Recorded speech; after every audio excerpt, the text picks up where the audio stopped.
subscribe and click the bell icon to turn on notifications. Hi there, welcome to QuickBooks Desktop 2023. I'm so glad that we're going to be working together going through this QuickBooks course. My name is Cindy McGukin. I'm going to be your instructor and help walk you through this series of videos. I wanted to take a few moments and just let you know a little bit about myself and my background, and then I'll tell you a little bit about what to expect as you go through this series of videos.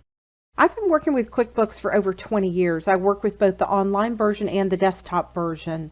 I've been teaching classes for the last 20 years. I also work with individuals when they have problems with their QuickBooks or if they just want to sit down and have a one-on-one session. We're going to start at the very beginning in this course because I don't want to assume you know anything, especially if you're a new user. If you've been using QuickBooks for a while and you want to skip ahead to some of the other videos, feel free to do that. But I always suggest that you watch these in order all the way through.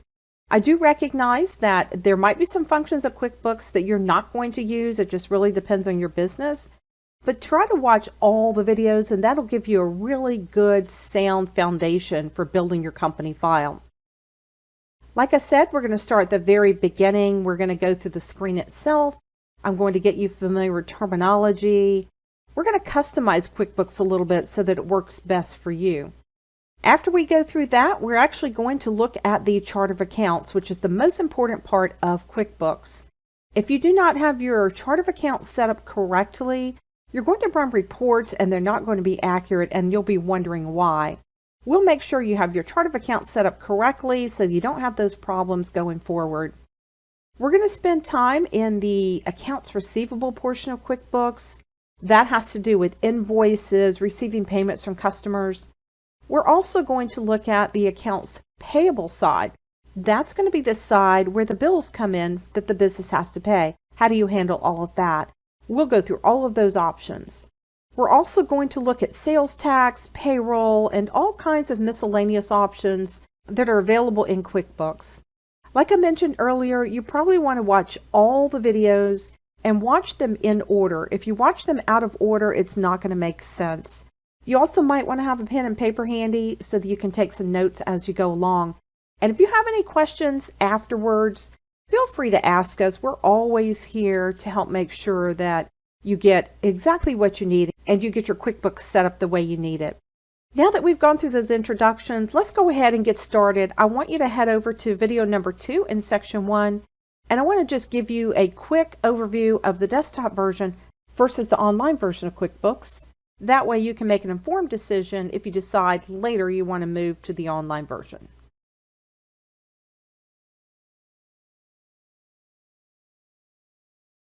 Hey there, welcome back. It is Cindy. We are actually starting in section 1 where we're going through the introduction to QuickBooks. I wanted to take a few moments here and talk to you a little bit about the difference in the desktop version of QuickBooks versus the online version. Both are subscription-based now. Up until last year, only the online version was, but now the desktop version is as well. And you'll have to pay that subscription price every single year. One of the big differences is that you have the ability to access your company file from anywhere in the world as long as you have online access. That would be for the online version. The desktop version, you'd have to be sitting at your computer or somehow log into your computer to get to that data. What I want to do though is pull up a comparison and show you what the two look like, and then I'll tell you a couple of quick differences here. I've pulled up the desktop version on the left and I've got the online version over on the right. I wanted to just show you some of the differences in the two. The first thing you'll notice is they both have an icon bar on the left, but if you look at it closely, you'll see the options are a little bit different. Now they have the same options, it's just you have to find them a different way. You'll notice over here it says customers, this one says customers and leads. This is what we call the home screen in QuickBooks Desktop. When you're on the online version, you'll see there's a dashboard option here that lets you flip back and forth between what they call the business overview and get things done. Typically in the online version, it's automatically on this business overview. So at first glance, you might think they don't look alike. You would have to come up here and click on Get Things Done. And now you can see it looks similar, but still not just alike. This is fairly new in the online version. They didn't have this before. They're trying to make it look more seamless between the two. You also might have options on the desktop version that you don't see on the workspace here. And that will be because you can customize your desktop version to have the icons that you need, that you work with the most. The other thing you might notice is that this can be moved to the top. We'll talk about how to do that a little bit later, but that might be something you see when you're comparing the two versions. The desktop version is now subscription based. You have to pay for it every single year, whatever that yearly cost is. Prior to the 2022 version, it was not. You could just buy the one version and just keep using it without paying that fee every year, but now you have to. QuickBooks Online has always been subscription based. You'll have to decide if you want to pay for the online version. You do have a monthly option as well. There's a 30-day free trial you could use as well for the online version. There's also a sample company that you can use. It's called Craig's Design and Landscape Services. I pulled that up here so that you can see that. Another common thing that I hear is sometimes people will tell me that they want to use the online version because it has the capability of downloading your transactions from the bank. They both have that capability. You can do this in either one. So don't think that you're stuck with the online version if you really don't like how it works. If you have the desktop version at any point and you decide you want to go to the online version, you can go ahead and upload your data into your new subscription for the online version. If you want to go the other way, if you have the online version, but let's say you want to use the desktop version, then you can download that file. You might have to get Intuit's help to do that, but you can do that. You can take the data back and forth that way. Just wanted to give you a couple of little hints there so that you know which one works best for you. Hey there, welcome back to QuickBooks Desktop 2023. This is Cindy. We're starting now in section 2, and this section is all about getting started setting up your company file. I want to go through this section with you because I want to make sure that you have your company files set up the right way from the beginning, and that'll save you a lot of headache down the road. You have the ability to have multiple company files in your QuickBooks. You might keep your personal information in one file and maybe your business information in another. It could be that you're a bookkeeper and you have multiple clients and you want to keep their files in QuickBooks. All files are separate and each one is going to be set up the same way with some tweaking depending on what type of business you have. Let's go ahead and flip over to QuickBooks and I'll show you how to get started setting up a company file. The first thing you'll want to do is click on File from the menu and you'll see several options. One is to create a brand new company. I just want you to notice that you can also create a new company from an existing company. For those of you who've used QuickBooks before, what this means is you already have a company file, maybe in a prior version of QuickBooks, and you want to create a new one based on that because maybe that one has so much data in it, you're ready to start over. Maybe it just has a lot of information that you want to clean up. You can actually use that same chart of accounts, the same customer list, the same vendor list, etc. And then everything will pull in with a zero balance and you can create that new company. And it saves you a lot of work from having to set everything up from scratch. That's a feature that's always been in QuickBooks, but it's not been on this drop-down list before.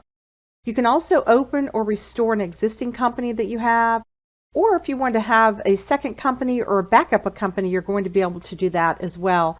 I'm going to go ahead and click on New Company. One of the things Intuit wants you to do is set up an account with them. That way, anytime you use QuickBooks, you can log in. If you don't have an account set up already, then it will launch you through the setup process. In this case, we're creating a new company file, and it's asking if I want to create that company file for myself or for someone else. And I'll just say for myself. You've got a couple of ways to start what we call the Easy Step interview. You can use the Start Setup here, or down here under Other Options, you can use the Advanced Setup. This is the one that I suggest you use. It will launch you into the Easy Step interview, which we'll be looking at in the second video in this section. You can also open an existing file from here. You can create an existing company file from scratch, which we're doing. Convert Quicken data. You could already have your data in Quicken and want to convert it to a QuickBooks file. Or if you have your data in another accounting software, you can convert it to QuickBooks as well. I'm going to click on the Advanced Setup, and this is going to launch you into the Easy Step interview.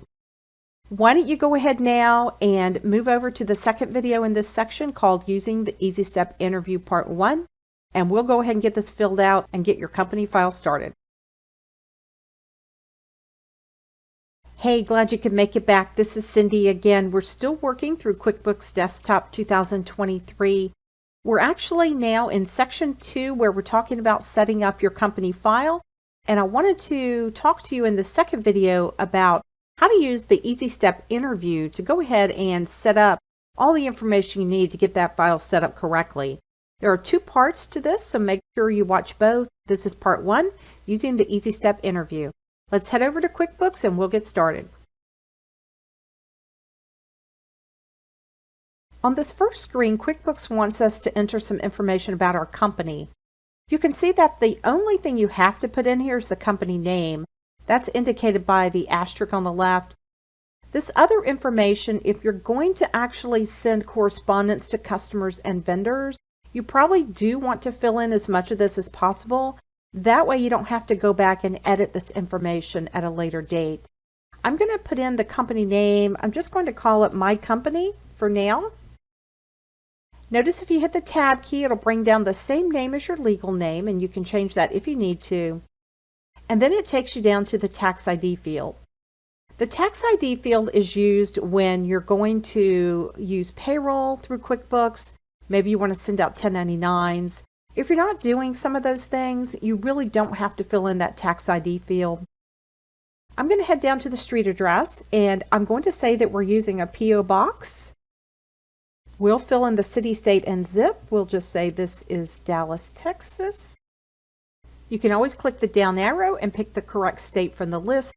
And then we're going to say the zip code is 75201 in this case. You would want to put in your phone number.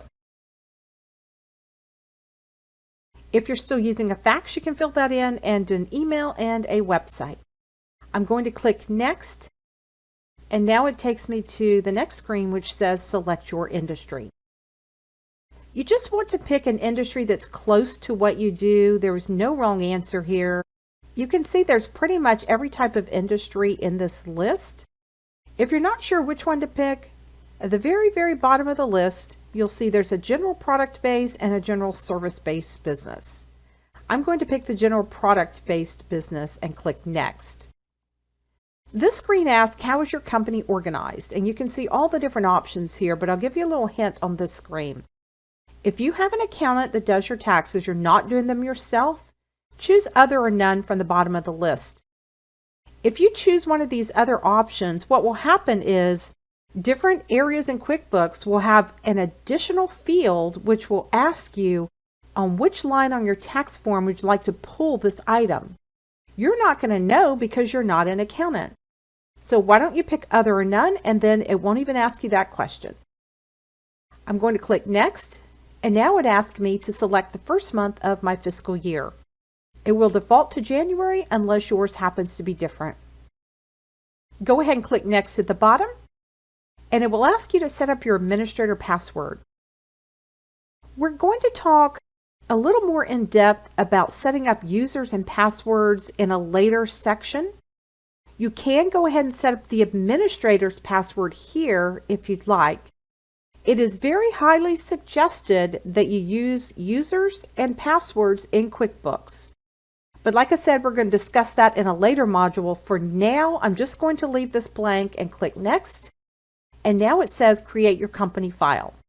If you click Next here, it's going to take you to where you can save this file in your computer.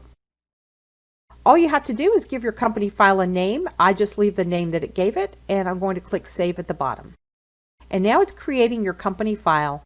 You'll actually see right back here in a minute, it's going to start setting up your icons and your home screen.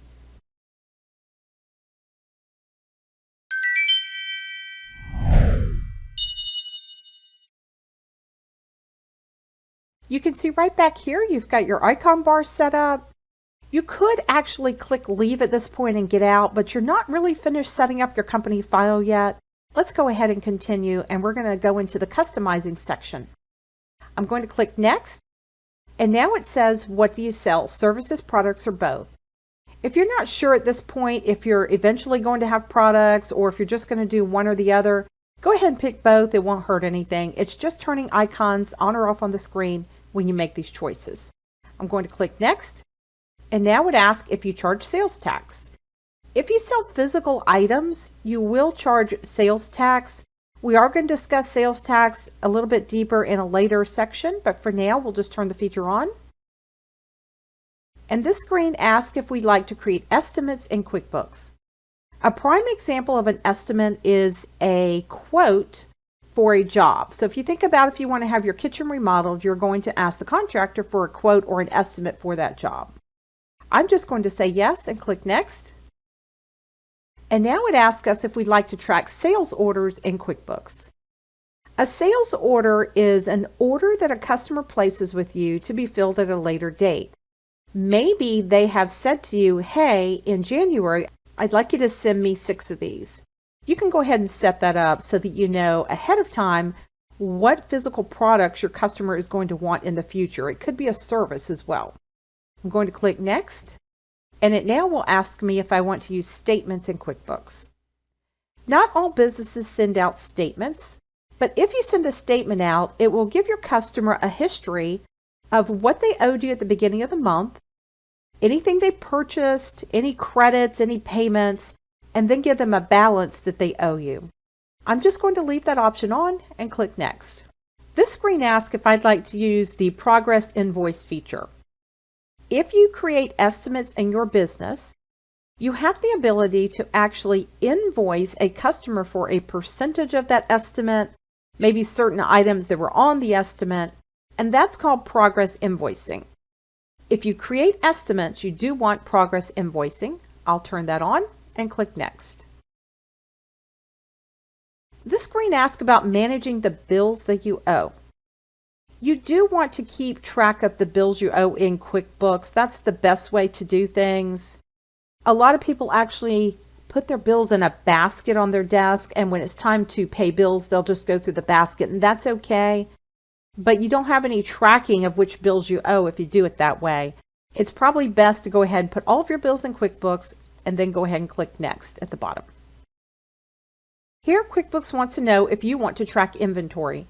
If you sell physical products in your business, you may want to track how many of these you have in the back room.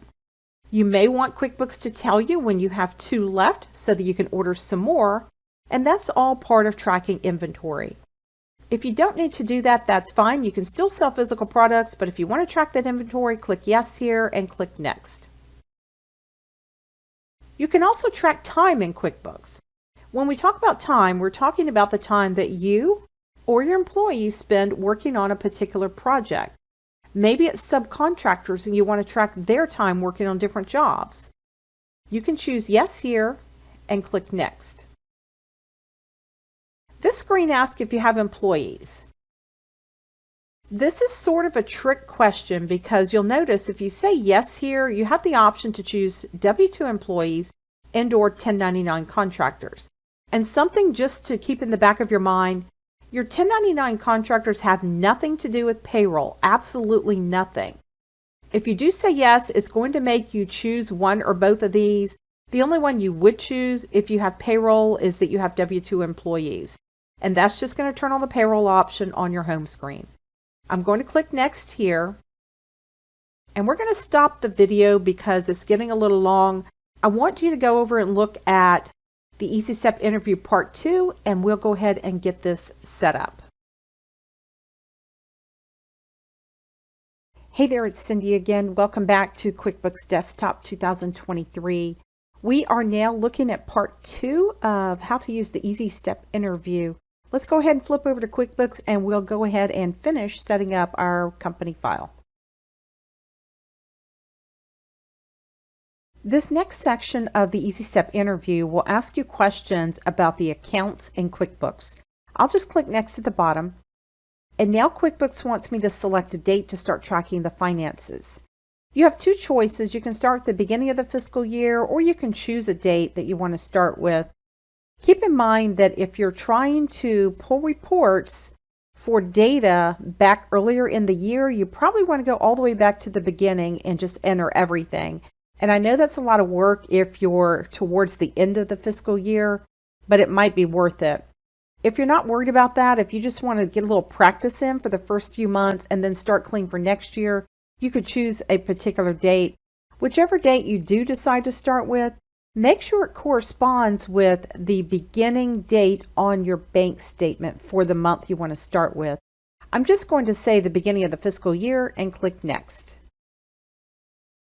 This is a list of the chart of accounts that QuickBooks has set up for you based on how you answered all the questions in this Easy Step interview.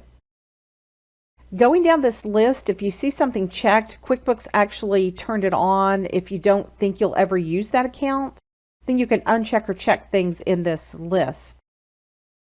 We're actually going to spend some time over in section 3 talking about this list here. I would just leave what it gives you for now and go ahead and click Next.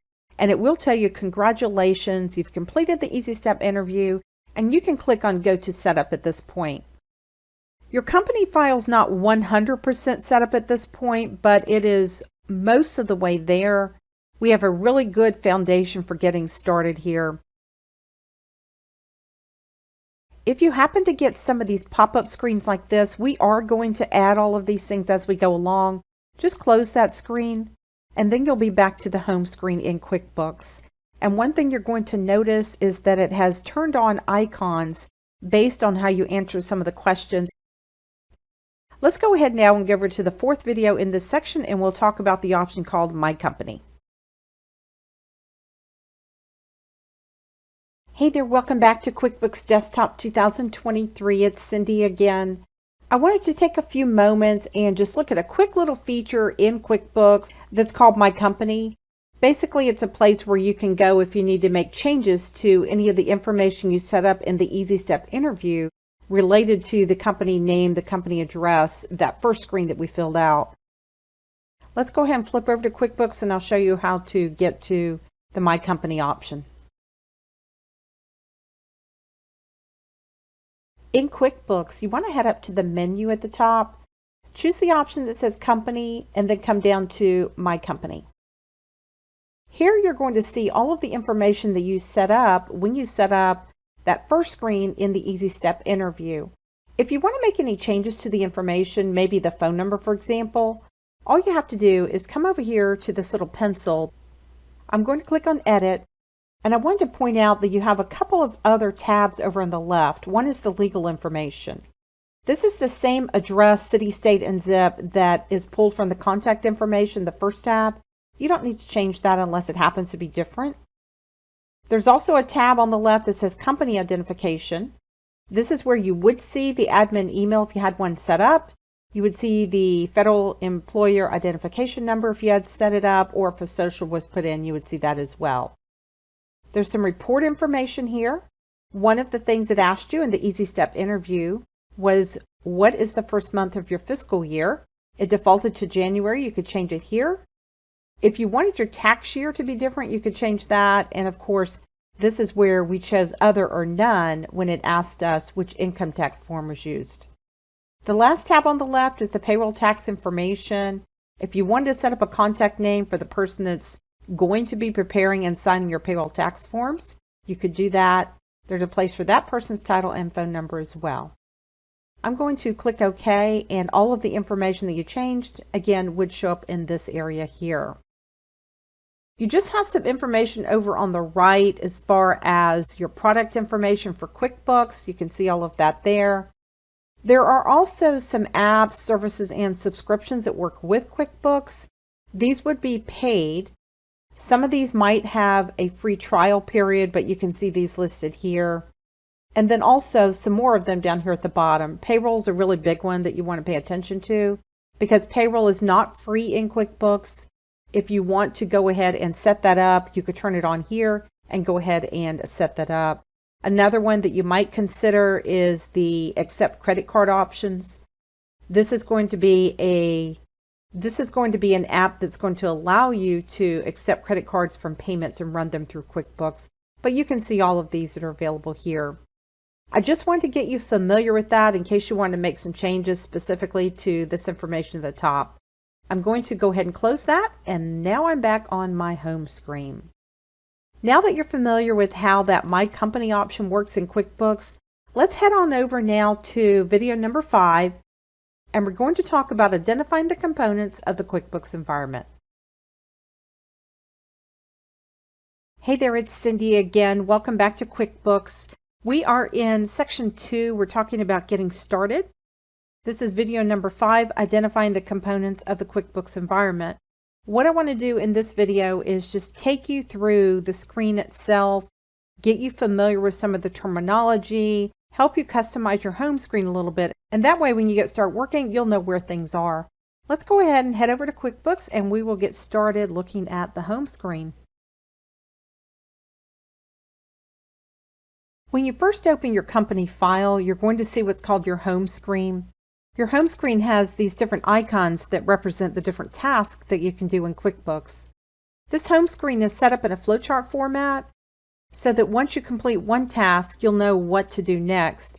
Think about when you enter bills, if you just follow this flowchart all the way across, the next thing you would logically do would be to pay those bills. This home screen can be customized. If you happen to see an icon that you'll never use, you have the ability to remove it. Or if there's something here that you want to add, you'll be able to do that. And we'll talk about that when we get to the preferences in section 3.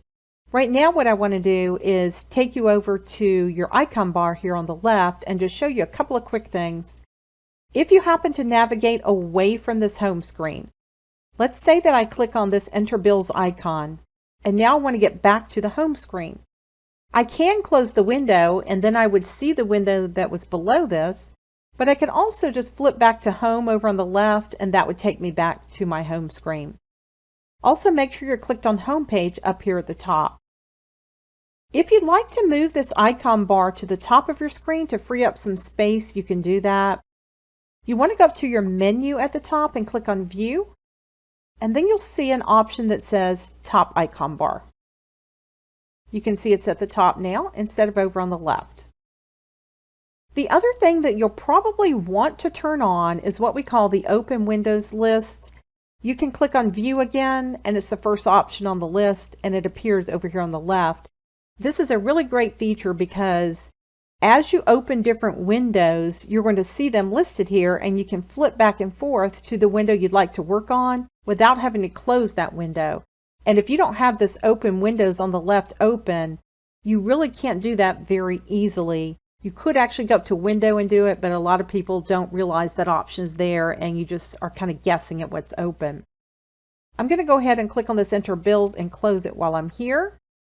To close any window, you want to click the X in the upper right. Make sure you don't click the top X because that will close QuickBooks. You want the one right below it. And now I'm back to my home screen. If you look up at your menu at the top, you're going to see some of the options that you're familiar with from other programs, but I want you to look at company, customers, vendors, all the way across, because you're going to see there are multiple ways to access some of the options. Let's take customers, for example. If I click customers, here's all the options related to customers. I could also click on customers from here, and that will take me to a place where I can see a list of all my customers, run some reports, anything related. And I can also look at customer options right here in this section of the home screen. Same thing with the vendors. I see vendors on the menu, vendors right here, and then of course this section here is your vendors. Let's take a look at how the home screen is divided because it's in 5 different sections. They've tried to group your icons so that you know where to go.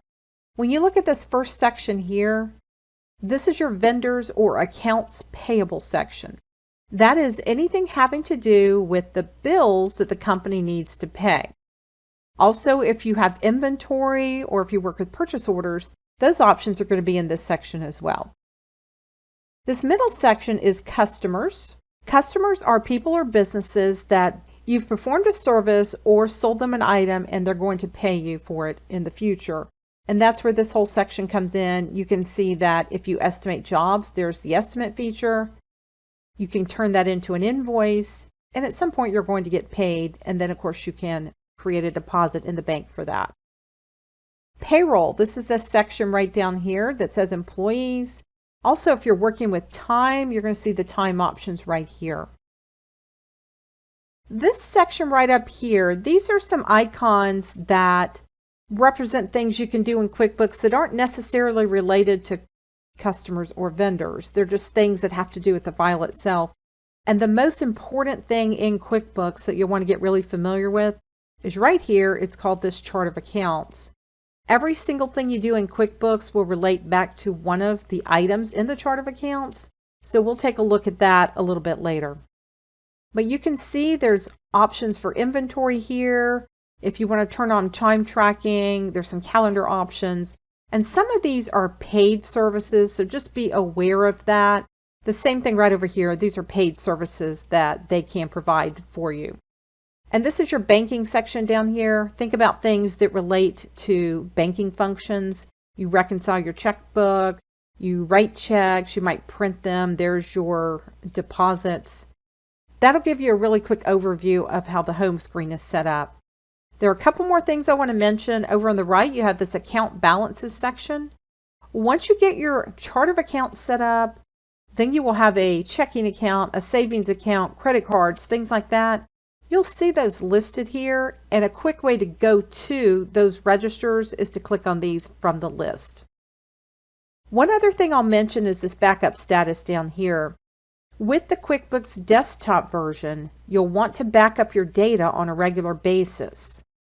You can do that manually, or you can have Intuit do it for you for a fee. And that's what this bottom option is, where it says online. They'll actually automatically do it every so often based on the options that you give it when you sign up. That's a quick overview of the screen itself. I just wanted you to get familiar with that. What I want to do now is take you over into what's called the Cash Flow Hub, which is a new feature of QuickBooks 2023.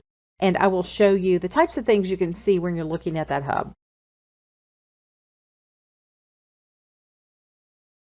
Hey there, welcome back. It's Cindy again. We're working in QuickBooks for Desktop 2023. One of the new features that QuickBooks has added this year is something called the Cash Flow Hub. It's basically a window you can go to and you can see all of the money that's coming in and you can see what's going out. And it's just a quick snapshot of where you stand. Let's head over to QuickBooks and I'll show you how to access the Cash Flow Hub. One of the things to be aware of is if you want to access the Cash Flow Hub, you have to be logged in as the administrator or you have to be logged in as an accountant with full access rights. To access the Cash Flow Hub, just head up to Reports on the menu and then you'll see Cash Flow Hub.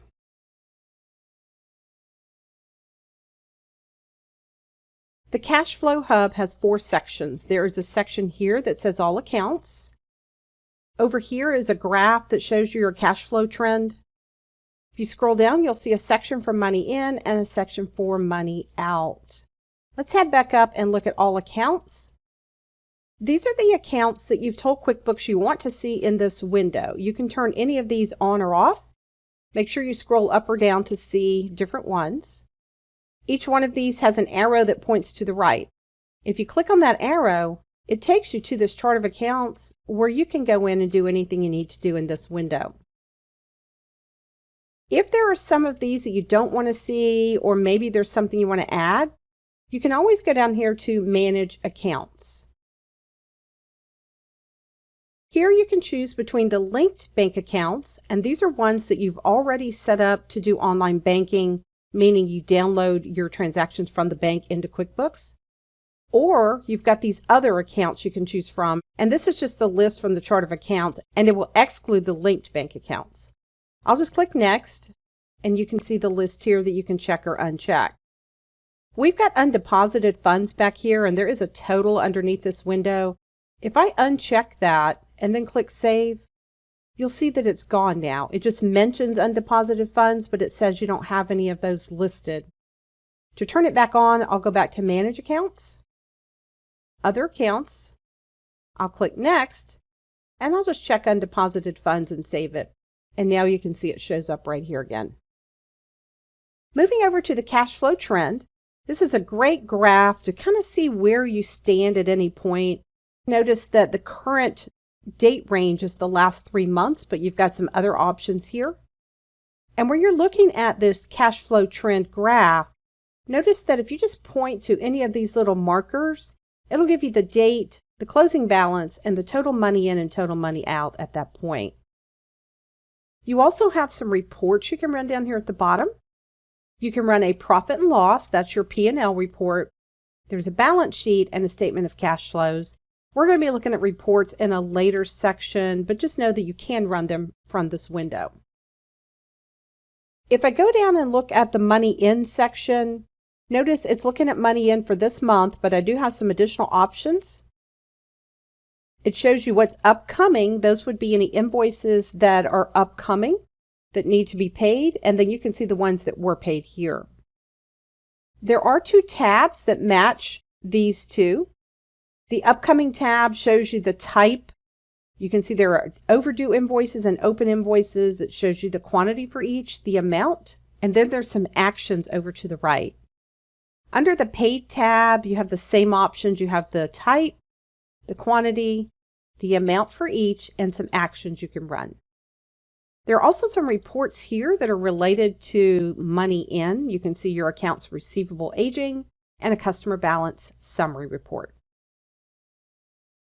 You're really going to see the same options for the money out. It's just that these are bills that you've entered that haven't been paid yet, or right here it says paid.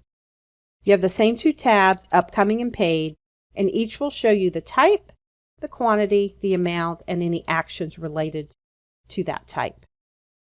That's a quick overview of the Cash Flow Hub. It's really a great place to go and check out what you have incoming or outgoing. And one other thing, remember to refresh this often so that your data is accurate. If you've made a change over in QuickBooks, you need to make sure you're refreshed before you look at this information. That's how the new Cash Flow Hub works in QuickBooks. Let's head on over now to the last video in section 2. I want to show you how to convert your QuickBooks Desktop data to the online version if you ever decide you want to switch and use the online version permanently. Hey there, welcome back. It's Cindy again. We are getting ready to wrap up section 2, where we've been talking about getting started with QuickBooks.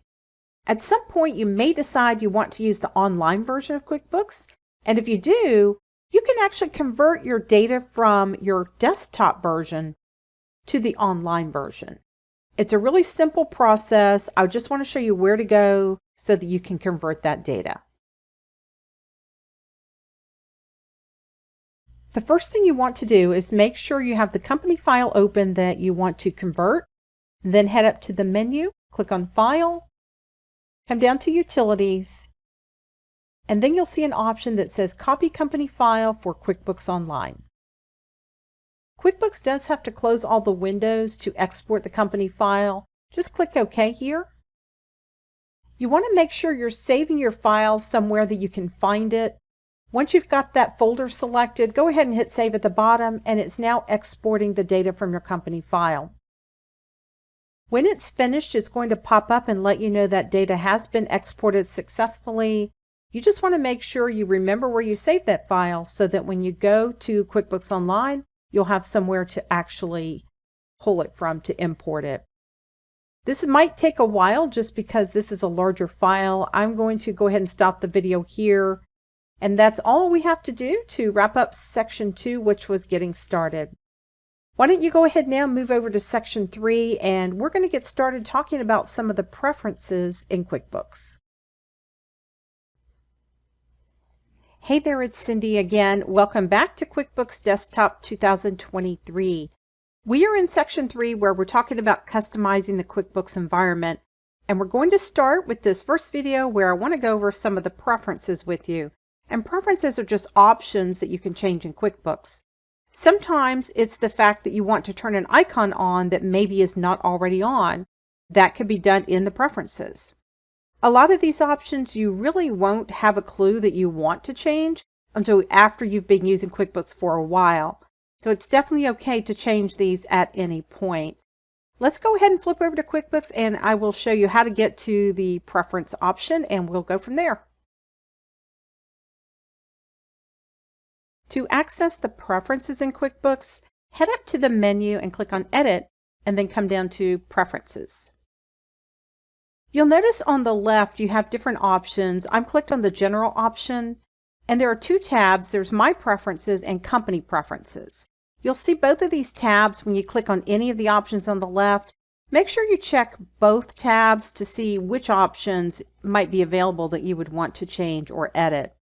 I'm going to start with Accounting on the top and just work down. We're not going to hit all of these options. There are way too many. But let's start with Accounting and we'll start with Company Preferences. There are a few on this tab that you'll want to make note of. The first one is to use account numbers.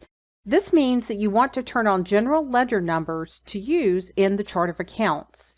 Let me cancel this for a moment and just show you currently what the chart of accounts looks like. Remember, the chart of accounts is located on your home screen right here, and this is really the most important part of QuickBooks. When you look at this list, you'll notice that the list is set up by type, and if there are more than one type, you'll notice they're set up alphabetically. If I turn on the general ledger numbers, I'm going back to Edit Preferences. You'll notice that I will then have general ledger numbers over here that I can use.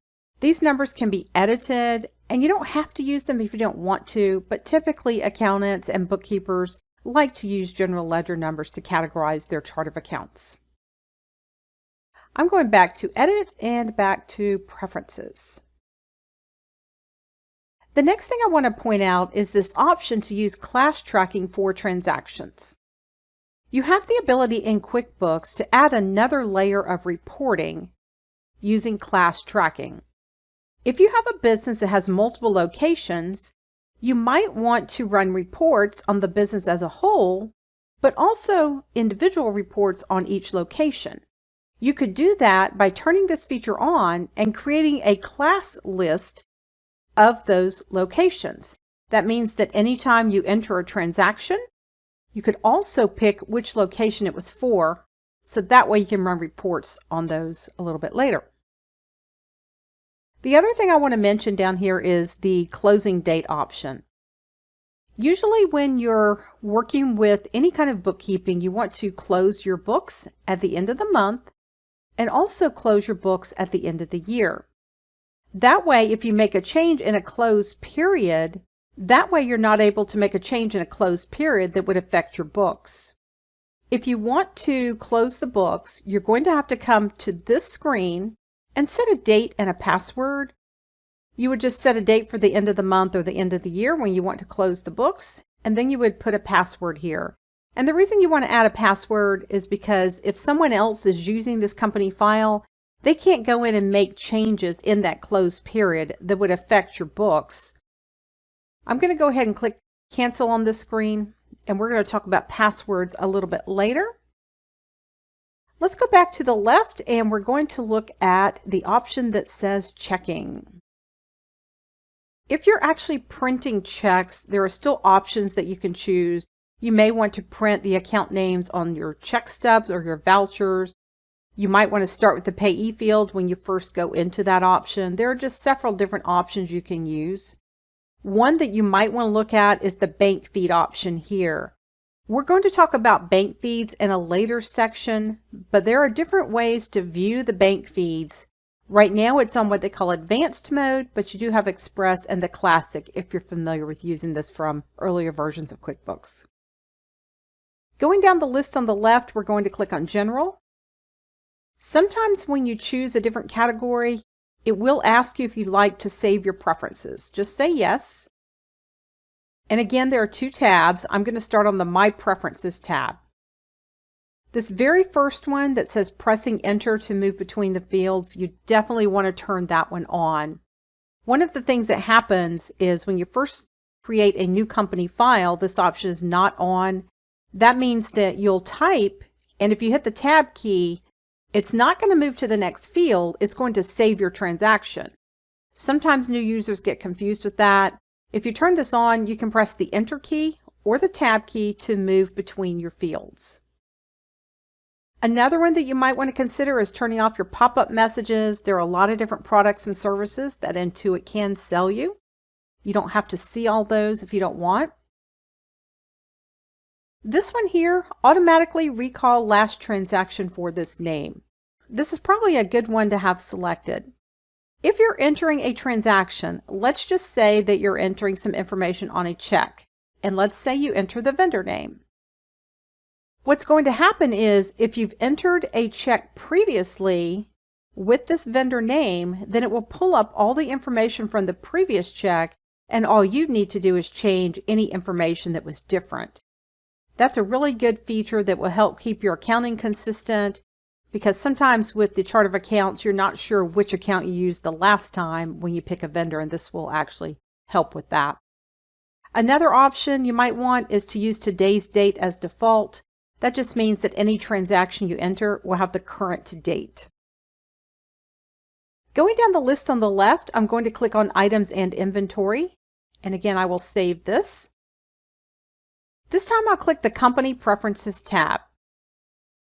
If you were looking at your home screen and you did not have options for inventory, for example, it might be because these options are not turned on. Remember when we went through the Easy Step interview, it checked or unchecked these different options you see here based on how you answered those questions. Turn all of these on if you want to work with inventory or purchase orders. If you don't want them for some reason and you don't want to see the icons, then you can just uncheck these. The next one I want to point out is jobs and estimates on the left here. If you track job cost in your business, then one of the things you might want to do is have some of these different words for the different options you see here. For example, maybe you don't call them awarded, maybe you call them completed. You can change that, and you'll see those words appear when you're working in QuickBooks. If you remember when we went through the Easy Step interview, one of the questions was, do you use estimates? Yes or no? Here's where you could change that option. And also, it asked us if we wanted to use progress invoicing.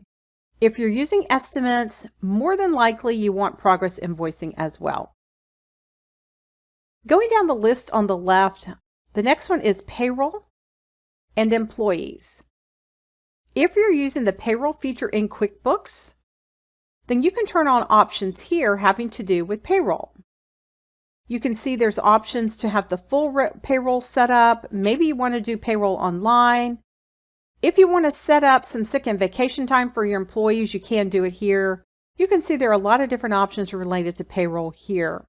One thing you'll need to know though is when you look at your home screen, you might not see an option to get the payroll started, and that might be because it doesn't say full payroll right here. It might be on no payroll. I'm going to go ahead and stop the video at this point. There is a part 2 to the preferences. Why don't you go ahead and head on over there, and then we'll continue going through the rest of these options.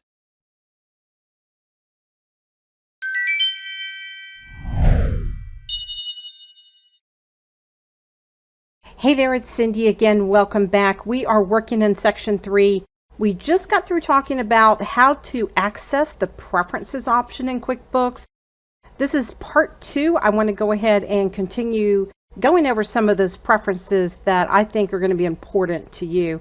Let's head on over to QuickBooks and we'll keep going. When we left off in part 1, we had just looked at payroll and employees. Let's head down now to the reminders options. In QuickBooks, you can have it remind you that you have certain things coming up that you need to take care of. You can see this list here. There are things like if you have checks set up and you want to print them on a certain date, you might have that set up. You can see bills to pay, money to deposit. And for each of these, you can tell QuickBooks you'd like to show a summary of those items, the list, or you can say don't remind me at all. A summary means that when you see checks to print on your reminders list, you'll just have a total. Whereas if you show the list, you will show each one of the checks you have to print, and it will total those at the bottom as well. Some of these you can tell QuickBooks to remind you so many days ahead of time that this task is coming up, and you can see those and make changes to that if you'd like. The way this option will work is when you first open the company file, there will be a white window that pops up that will give you all of this information, and you'll be able to go in and expand some of these that you've said show summary on, or if you want to maybe collapse and see just a summary of some of the ones you've said I want to see the list on, you'll be able to do that. The next one down is reports and graphs, and there's one thing that I want to point out on this screen, and that is the summary report basis. You can see there's the accrual option or the cash option. All reports are run on accrual basis automatically. Now, when you're in a report, you will also have an option to choose one or the other, but automatically they will be run on accrual basis.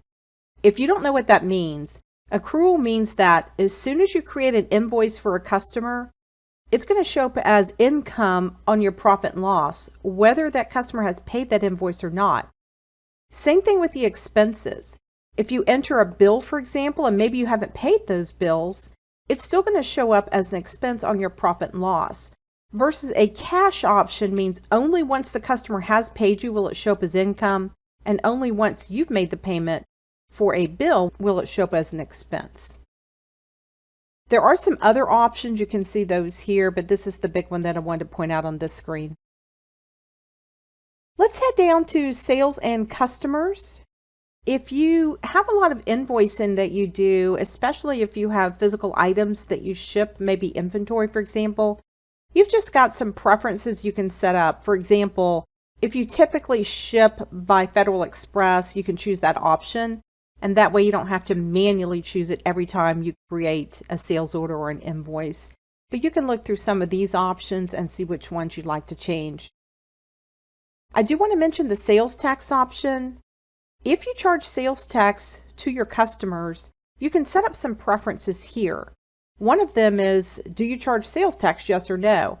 That was a question asked in the Easy Step interview, and here I can make that change.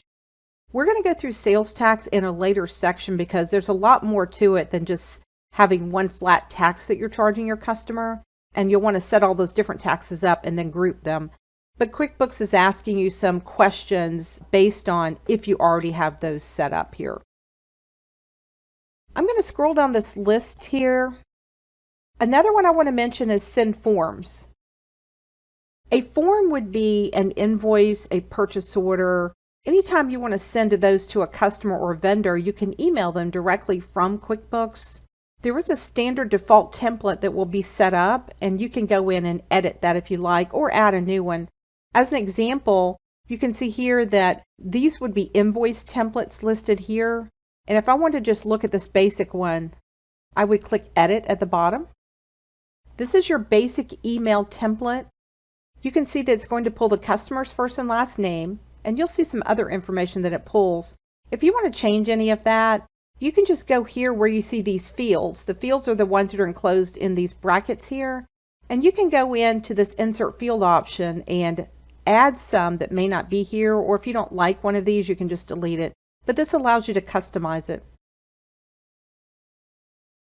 A couple more I want to mention. If you go down to the time and expenses at the bottom, you'll see that we have here options for time tracking. There is an option in QuickBooks where you can track the time that you spend working on projects, or maybe you have vendors or your employees and you want to track the time they work on jobs, and that's job costing. And these are options for that. You can see you can pick the first day of your work week, or you can see some of your other options down here at the bottom. And I know I skipped over some of these. You'll want to take time on your own and go back and look through them. Like I mentioned earlier, you may not know right away which options you want to change. So it's okay to change them after you've been working in QuickBooks for a while. That's the preferences. I'm going to go ahead and click OK, and we are finished with this video. Let's go ahead now and go over to the third video. We're going to talk about how to work with users in QuickBooks.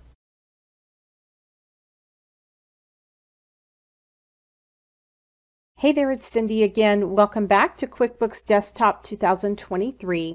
We have been working in section 3 where I've been showing you different ways to customize the QuickBooks environment so that it works best for you. What I want to do now in this third video is talk to you a little bit about how to work with the users option in QuickBooks. Right now, if you open the company file, it's just going to open up and anyone can work in that file and do anything they'd like to do. By setting up users, you can actually track down errors by running a report that will show you who was logged in when that change was made. You can also use this feature if you want to limit a user's access to certain places in your QuickBooks file. Let's go ahead and head over to QuickBooks and we'll get started setting up those users. To access the users in QuickBooks, you'll want to head up to the menu, click on Company. You'll see Users, and then you want to choose the first option, Set up Users and Roles. If you've used the user option in prior versions of QuickBooks, you had to go through a little wizard and you told QuickBooks which area this user would have access to.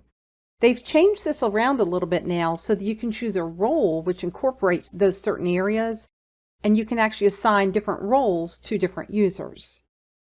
The first thing you'll see here is a list of all the users that are currently set up in this QuickBooks file. The admin was set up automatically when you set up the company file. And if you recall, we did not set up a password for the admin at that point. You definitely would want to go ahead and edit this user by clicking Edit and setting up a password there. You can also add additional users. You can add up to 5. If you want more than that for this company file, then you can actually purchase those. But the best thing to do is if you have someone leave your company, go ahead and use the delete option to delete that user, and then you could create another one in that place. You'll see whichever user you're clicked on, you can see their company file roles here. You can also see the Intuit account roles. Let's go ahead and set up a new user. We're going to set up a user whose name is John, and we're going to say that John comes in every week and does our accounts payable. Next, you'll want to set up a password for your user. Make sure you have a good combination of capital letters, small letters, numbers, and or special characters. That way it makes it hard for someone to guess that password. The next thing you'll see is a list of available roles. We've hired John to do our accounts payable. We'll choose that and we'll add it to the assigned roles on the right. And let's also choose banking and add that to the assigned roles. You'll notice when you click each of these available roles, it gives you a description here in case you're not sure what that role allows this user to do. Another thing that's optional here is if you want to send an email invite, then that way they can set up their user information from that link. I'm going to click OK, and you should see John on the username list, and he is here. If you need to edit any of that information, just do that. Notice there's a duplicate option. If you happen to be hiring another person that's going to do the same thing John does, you can actually duplicate and then make a few changes by using the edit option if you need to do that. I wanted to point out also the role list that you see here. You can click on each of these to see the description, and if you need to edit any of these, you can click on Edit over on the right. I'm going to click Close at the bottom. And now let me show you how this works. Each time you're finished using QuickBooks, you'll want to log out of this company file. You want to click on File in the menu and then Close Company, Log Off. When a user is ready to start using this company file, they'll go up and click on File, and they'll choose Open or Restore Company. Here they'll choose Open a Company File and click Next. And then they'll find their company file and open. Now the user has to log in. The last user that used the company file will have their username here. You'll just want to type over that. Make sure you put in the password. And then click OK. Now that the user is in the company file, you're going to see a few things that are a little bit different. If you remember, we have moved our icon bar to the top. The reason it's on the left is because all of the preferences are per user. So John could certainly move this to the top if he wanted to. But let me show you how this works. Remember, we limited his access to accounts payable. That means he has access to this area here. If he wanted to enter a bill, he would click on Enter Bills, and you can see he can enter that bill. What if John tries to access something that he does not have permission to do? Let's say create invoices. Notice there's a warning that pops up that tells John that he needs to ask his administrator to give him permission if he wants to use this option. I'm going to go ahead and log back off. I'll go back to File, Close Company Log Off. I'll go ahead and click on File and open or restore company, and I'll go back through and open that company file up again. That's all you have to do to set up users in QuickBooks. I'm logging back in as the admin. I did not have a password set, so I'll click OK, and I should be back in QuickBooks. Now that you know how to go ahead and get your users set up, let's go ahead and move over to video number 4. Where we're going to talk about the most important part of QuickBooks, working with the chart of accounts.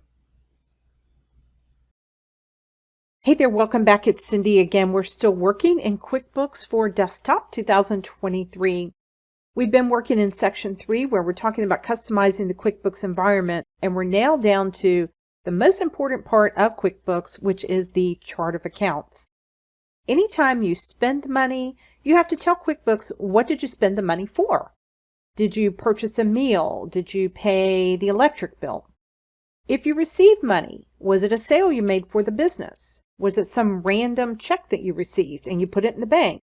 Every single thing in QuickBooks will flow back through one or more of the items on the chart of accounts.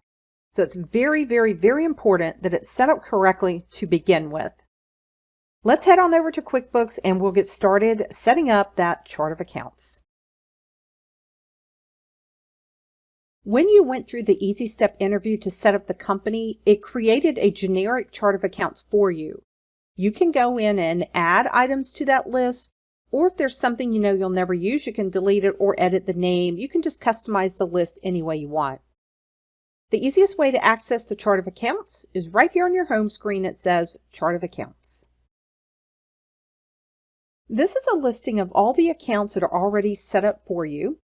The way this list is set up is you'll notice over here there are different types of accounts. And if you have two of the types that are the same, and you go back and look at the name of the accounts, they'll be in alphabetical order. If you have your general ledger numbers turned on, they'll be in numerical order. And if you remember, the way you turn on the general ledger numbers, if you want them, because this is not something you have to do, it's just an option, is you go back to Edit, go back to your Preferences. On the left here, you want to be under Accounting, Company Preferences tab, and you would check the box to use account numbers and click OK. And now you'll see they're in numerical order by type. There are some types that aren't even here yet because we have to set them up.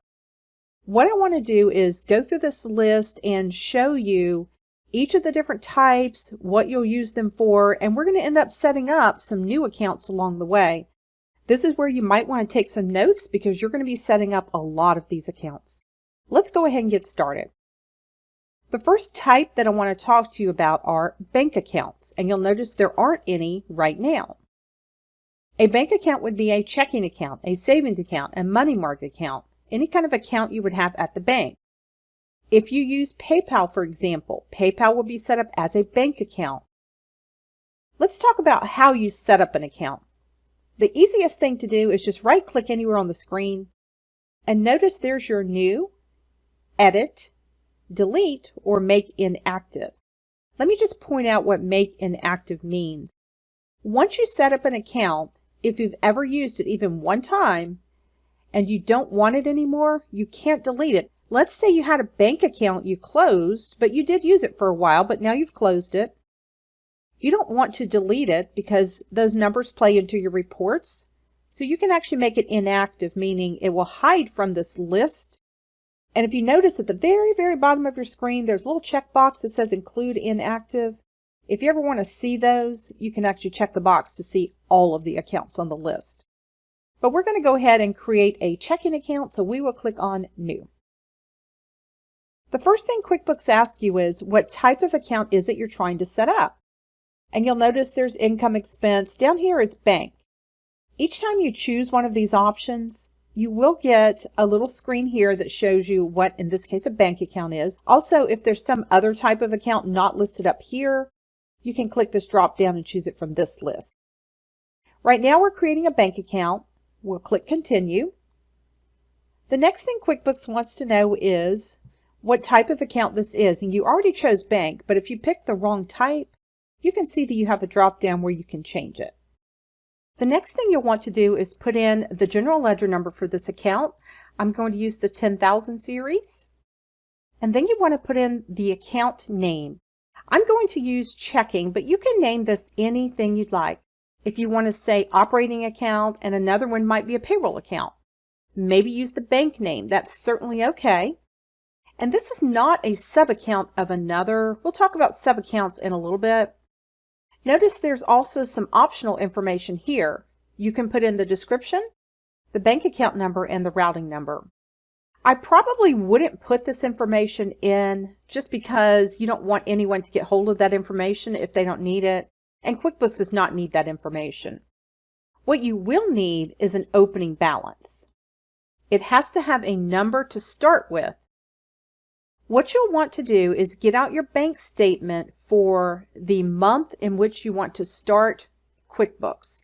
If you're trying to put in all of this past year, you'll want to get out your January bank statement. And whatever its ending balance is, that's the number that you want to put in here.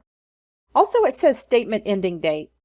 If you're starting with January 1, you want December 31st or January 1 as that statement date. Either one would be fine.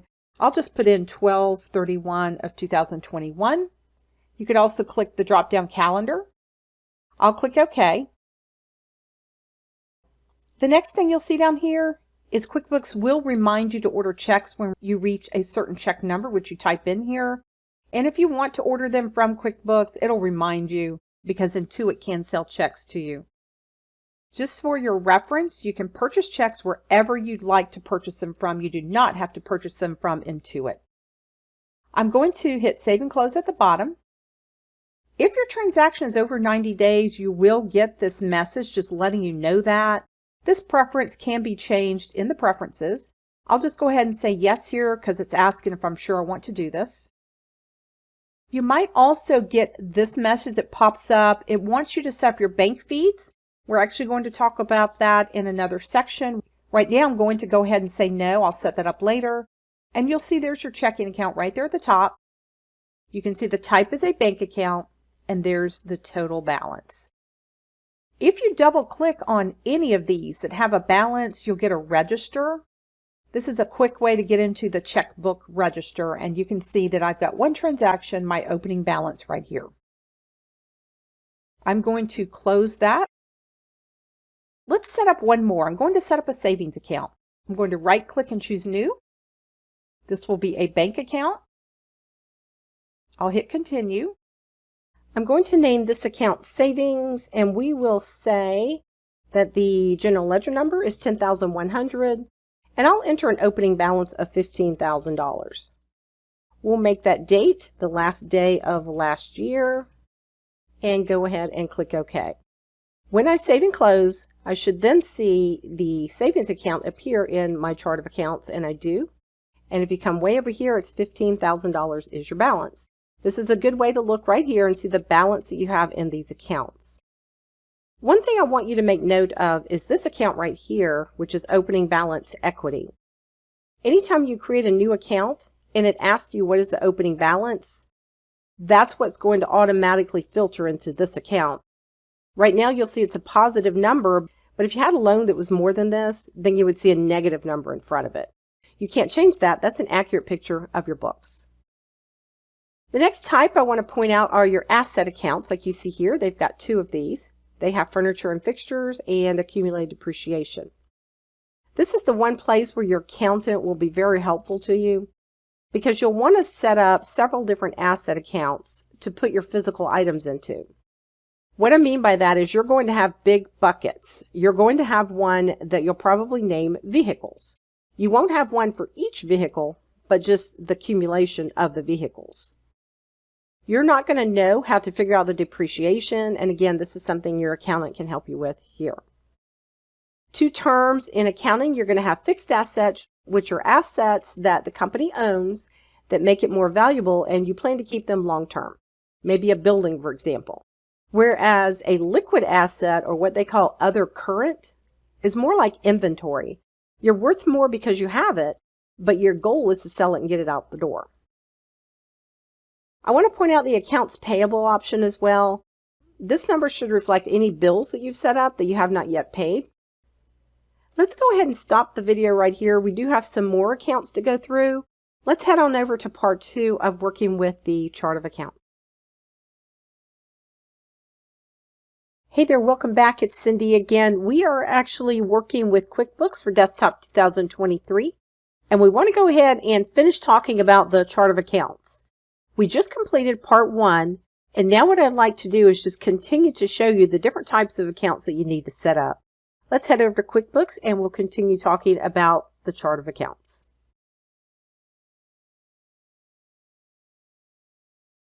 In part 1, we went over a couple of these types. We talked about what bank accounts are. We talked about fixed assets or other current assets, which are more liquid. We talked about accounts payable. I want to talk now about the liability accounts that you see right here. There are two types of liability accounts that you're going to find. One is what we call other current liabilities, and then the other one is called long-term liabilities. A long-term liability is something you're going to pay off in more than 12 or 13 months, maybe a 5-year car note. Whereas a short-term liability is something you're going to pay off fairly quickly. You'll see in this case, because I told it that we do payroll and we collect sales tax, QuickBooks set these two up for us automatically, and they're other current liabilities. Both of these would be monies that I would collect from employees if it's payroll, or sales tax. I would collect that from customers, and I have to forward those fairly quickly to the appropriate entity. Let's go ahead and set up a long-term liability. We'll set up a card note just to show you how this works. I'm going to right-click and choose New. Something to note is if you choose Loan right here, QuickBooks assumes it's a short-term or other current loan. If you know it's a long-term, you'll need to come down here and click the arrow and choose Long-Term Liability. Then click Continue, and we can set up the information on this account. I'm going to plug in a general ledger number, and I'm going to name my account. I'm going to say My Bank Car Payment. You can name this anything you want. If you want to put your actual bank name there, you can. If you want to put the name of the car, you can. Whatever you want to call this, you're certainly welcome to do that. This is not a sub-account. I'm not going to fill in these two things, but I do need the opening balance. As of the start date of your QuickBooks company file, how much did you owe for this vehicle? You'll want to get that number from your bank, and if you don't know what it is to start with, just go ahead and put a penny in here and change it later. I'm going to say it was $12,569.87, and I will put in the start of my QuickBooks file date and click OK. Now I'm going to save and close, and you're going to see you have a car payment set up now. It is a long-term liability, and you can see the balance that you owe on the payment over here. And I want to point out something at this point that I see very often. If you have a car payment, it is not an expense to your business. It's considered a long-term liability. What you want to happen is when you create that transaction where you made that car payment, you want it to deduct from this account so that it has the correct ending balance. That means that you're going to choose this account when you're making the car payment, not some account down here where the expenses are. The next type I want to talk about are credit cards, and you see that we don't have any here yet. If you have credit cards that you use to purchase items for the business, you'll want to set each one up separately. I'm going to go ahead and right-click and choose New again. I'll choose Credit Card this time and Continue. I'm going to give my account a name. I'll just say it was an Amex card. I do need the opening balance as of the start date of the company file. If you pay it off every month, it's going to be 0. But let's say that this one had a balance of $2,987.62. And of course, the start date of my company file or the ending of the previous month. I'm going to click OK. and save and close. What you'll notice now is you have an Amex card back here, and there's the balance on the credit card. Just like with the loans we talked about, when you make a payment to the credit card, this is the account you want to choose right here. You don't want to go through and choose different expense accounts that you use to purchase items on the credit card, because you're going to see later when we talk about credit cards how that works. Always, always, always, if you're making a payment to the credit card, you choose this account that you just set up. Now you'll notice that I didn't put a general ledger number in here because I wanted to go back and show you how to edit any account. I'm just going to right click and choose edit and make sure you're on the account you want to edit. And now I'll go ahead and add my general ledger number and save and close. And now you can see it lines up with the rest of them right here. The next type I want to talk about are your equity accounts. Think about the word equity means equal. It's already your money, you're just shifting it from one place to another. Remember that money flows into this opening balance equity automatically when you open any account in QuickBooks and you tell it what the opening balance is. The other one I want to mention is when the owner of a company transfers money into or out of the business account. That's called equity. It's equal. The company didn't make a sale and it's not taxable money. It just means money was shifted into it. Typically, I'll see it set up like this. I'm going to click on New. And let's choose Equity this time and continue. This time, I want to call this one Owner. And we're not going to put in a balance right now. I just want to show you this. Right here, you've got Owner. You can see it's an equity account. But what I want to do is create two sub-accounts below it so you can use this when you're transferring money into the business or out of the business. You'll see again that I don't have a general ledger number. I'm going to go ahead and right click and add one. I'll just edit that account.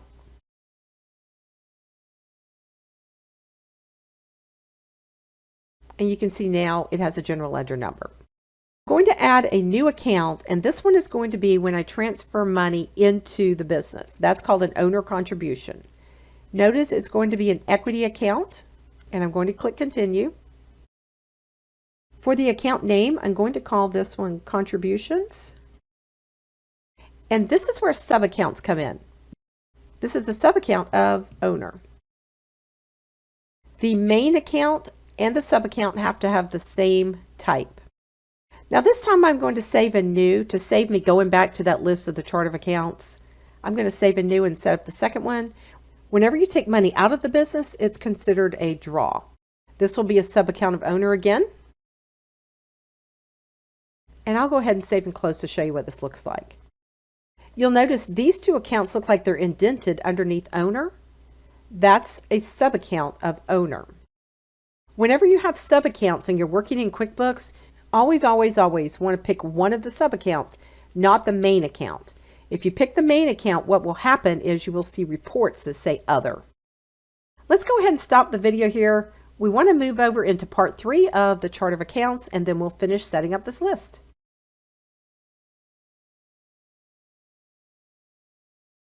Hey there, I'm glad you could make it back. It's Cindy again.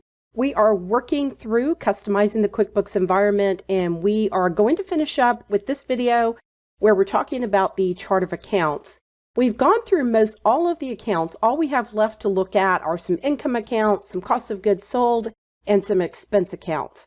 Go ahead and get ready to take some notes, and we'll finish talking about how to work with the chart of accounts. The next type that I want to talk to you about are your income accounts. You'll see there are 3 set up for this company file. Income means you've made a sale for your business, and it's going to be taxable money. If you create an invoice and a customer pays you, that is income for your business. If you just receive a rebate check or you have some miscellaneous cash, that type of thing, and you make a deposit, that is not income to your business. You didn't make a sale to get that money. You can have one income account or you can have 6 or 7. That's totally up to you. Remember, when you're setting up any of these different types, you want to be as detailed as you need to be for your own purposes. But remember, if you have an accountant or someone else looking through your books, they don't want to read a 5-page profit and loss. So keep your accounts to a minimum, but have as many as you think you might need. The next type I want to mention are your cost of goods sold accounts. When you look at a profit and loss, what you're going to find is you will have your income minus your cost of goods sold, and then it will take off your expenses as well to give you a net over or under. A cost of goods sold account is one you would add for something that cost you money to make your own product or service in the business. Here's a few examples. What if a customer has a dental mold company where they make molds for their customers? They have to buy supplies. Those supplies are considered a cost of goods sold. They had to buy those to make the product in their business. The next type I want to mention are your expense accounts, and this will probably be the largest grouping that you'll have. You'll see they have several here, but you're going to end up adding much more than this. Looking through this list, you're going to see they've got advertising, automobile. You can kind of see everything here. You'll want to go down and add some. You'll also want to add sub-accounts.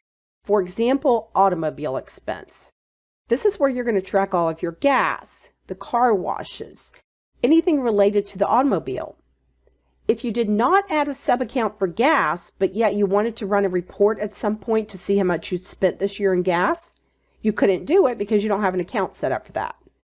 I'm going to go ahead and set one up for gas. I'm going to right-click and choose New. This will be an expense account. I'm going to give this one a name. I'm just going to call this one Gas. And it's going to be a sub-account of automobile expense. I'll go ahead and save and close so that you can see it. And you'll see it'll look indented underneath automobile expense like it does right there. And of course, I'll go back and give it a general ledger number. I'll go ahead and right click and choose Edit. I'll add my number and I'll save and close, and you can see it right there. Let me add one more. I'll add repairs. I'm going to right click and choose New again. It's going to be an expense. I'll add my general ledger number, and I'm going to call this one Repairs. This will be a sub-account again of my automobile expense account. I'll go ahead and save and close that, and now you'll see that you have 2 sub-accounts for your automobile expense. Just a reminder again, when you're using sub-accounts, always, always, always pick one of the sub-accounts when you're entering transactions, because if you choose the main account and run reports, it will say Other. Some other sub-accounts you would want to add, for example, under insurance expense. You may have different types of insurance. Maybe you have workers' comp, automobile insurance. You could add those there. Automobile insurance could go under insurance or auto. It's really up to you where you'd like to see it. You'll probably want to add some under professional fees. Typically, you're going to see professional fees or things like continuing education. Maybe you have an attorney, an accountant. Those are the types of things that would go under that account. Let's say you have an account you don't want. We'll say rent expense. All you want to do is right click and choose Delete. If you get a message that says, "Are you sure you want to delete this account?" That's how you know you've never used it and it's okay to delete it. It will not let you delete it if you've ever used it. Some other sub-accounts you'll want to add under utilities down here. You're going to want to add your water and your sewer, and if you have electric, you'll want to add those under utilities there. Take a little bit of time setting up your chart of accounts because you want to make sure you gather most of the accounts you think you're going to need. It's okay if you find one 6 months later you need to add. You can always edit this. But my point with these 3 videos about the chart of accounts is that you want to make sure they're all set up as the correct type. Now that you know how to set up your chart of accounts, let's go ahead and head over to the next video, which will be really quick. I just want to show you some of the sample files that QuickBooks has that you can use when you're not sure exactly how to do something or how to set something up. And we're actually going to use one of those for the rest of the videos in this series. Hey there, it's Cindy again. Welcome back to QuickBooks for Desktop 2023. We're working through section 3 right now, and we're all the way down to video number 7, where we're going to look real quick at some of the sample files that are available in QuickBooks. The sample files are really good to look at because if you have a question about how to set something up or how something is done in general, open one of these sample files and look and see how they did it, and that will be really helpful to you. Let's go ahead and flip over to QuickBooks and I'll show you how to access these sample files. When you first open QuickBooks, you should see this window here that says No Company Open. If you don't see this window, it's because you didn't log out of your company file previously. You can go ahead and do that by going up to File, and then you'll be able to close company or log off, and this window will pop up. This window shows you the last few files that you had opened. That way, if you wanted to open them again, you could. But here's where the sample files are located right down here. You can see that I have a sample product-based business and a sample service-based business. The product-based business is a construction company. We will be using this one for the rest of these videos. The service-based business is a landscaping company. Whichever one you want to work with is fine. You can go in and practice. You can add anything you want to this. If you want to practice deleting things, whatever you want to do, you can certainly do that. It's also a really good way, like I said, to go and see how something was set up or how something was done if you're not really sure. These will be a great asset to you as you move forward.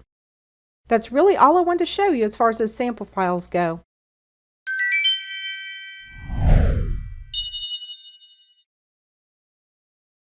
Welcome back to QuickBooks Desktop 2023. This is Cindy. We're starting now in section 4, and we're going to talk in this section about working with customers and jobs for those customers. A customer is a person or a business that buys from you. Sometimes you might have a customer and you do different jobs for those customers, or different projects as you might call them. You have the ability to set those up in QuickBooks so that you can track them individually, but you can still track the customer as a whole. Not all of you will use the job feature, but it's really nice that QuickBooks has this option available. There are 2 parts to customers and jobs. Make sure you watch both parts. Let's head on over to QuickBooks and get started setting up some customers.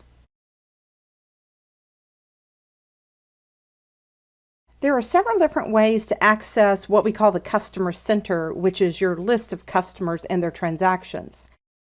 If you're on the home screen, there's an easy way to do it by clicking right here. You can also look for customers on your icon bar or customers on the menu at the top. This way you would choose the very first option, the Customer Center. Here's a list of all of your customers, and you can see that they're set up last name, comma, first name. That's probably the best way to do it if you're wanting to be able to find your customers easily. Sometimes your customers will be actual businesses and they'll just fall in line in this list alphabetically. What you see on the left is your list of customers. Here you're going to see information about the customer you're clicked on, and then down at the bottom you have some options for notes and transactions and that sort of thing. Let's head back to the left and take a look at the list. When you're looking at this list, you're going to see your main customer, and then if you have jobs set up, they'll look indented underneath that customer. You have the ability in this middle column, the balance total, to see the balance for the entire customer and also the balance for each job you're working on for that customer. This last column that says attach, if you just double click next to a customer or a job that you want to attach a file to, it will bring up this window that says attachments, and this will allow you to attach a file that you have in your computer already. You can search right here. It could be that you have something in Outlook related to this job that you want to attach. Any way at all that you can find these documents, you can just drag and drop them into this area if you want, and then click Done, and you'll see a little paper clip next to that customer or job. That keeps you inside of QuickBooks, and you don't have to go out to Word or go to your email and actually look for those documents. You'll see that currently I'm looking at all of the active customers. Notice there's a drop down here where I can choose all customers, or maybe I just want to see ones with an open balance, overdue balances, things like that. Typically you want to keep it on active customers. Something that happens often that people ask me about is you'll notice there's an arrow here that says show full list only. If you click on that, you'll notice it hid the right part of the screen. And normally what happens is people have accidentally clicked that and they don't know how to get back to where they were. Just go all the way to the right and click the arrow to show the list and details, and then you'll be back to where you were.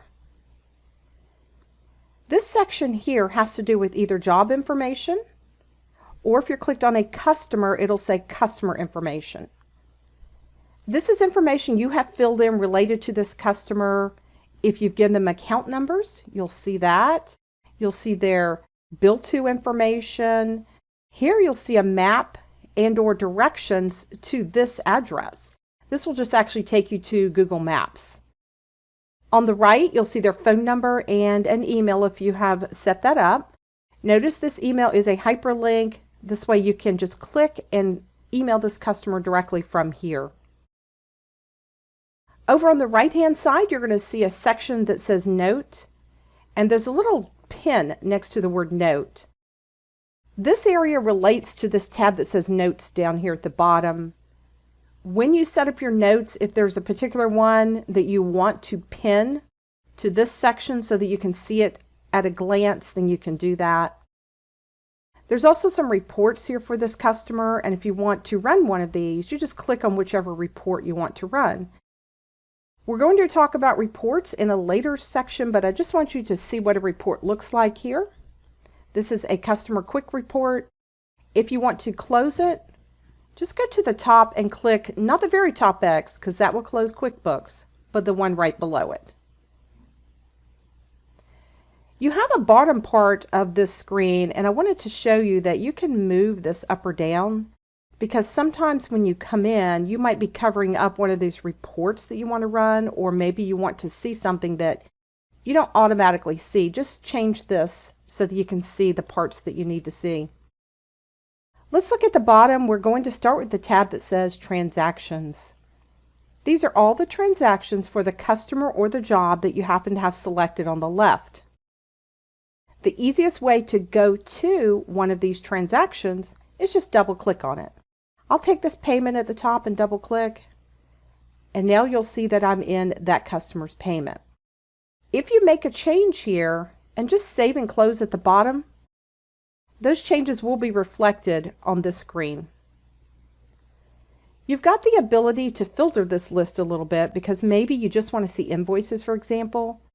You can come here and click the down arrow next to Show and choose the type of transactions you'd like to see. You can also come over here and filter the date, and that way you can see exactly what it is you'd like to see in this list. I'll go back and choose All Transactions. At the bottom of the Transactions tab, you're going to see an option for managing transactions. These are transactions for this customer or job that you may want to go ahead and create right now. You can see that if you want to create an estimate or maybe receive a payment, you could do that.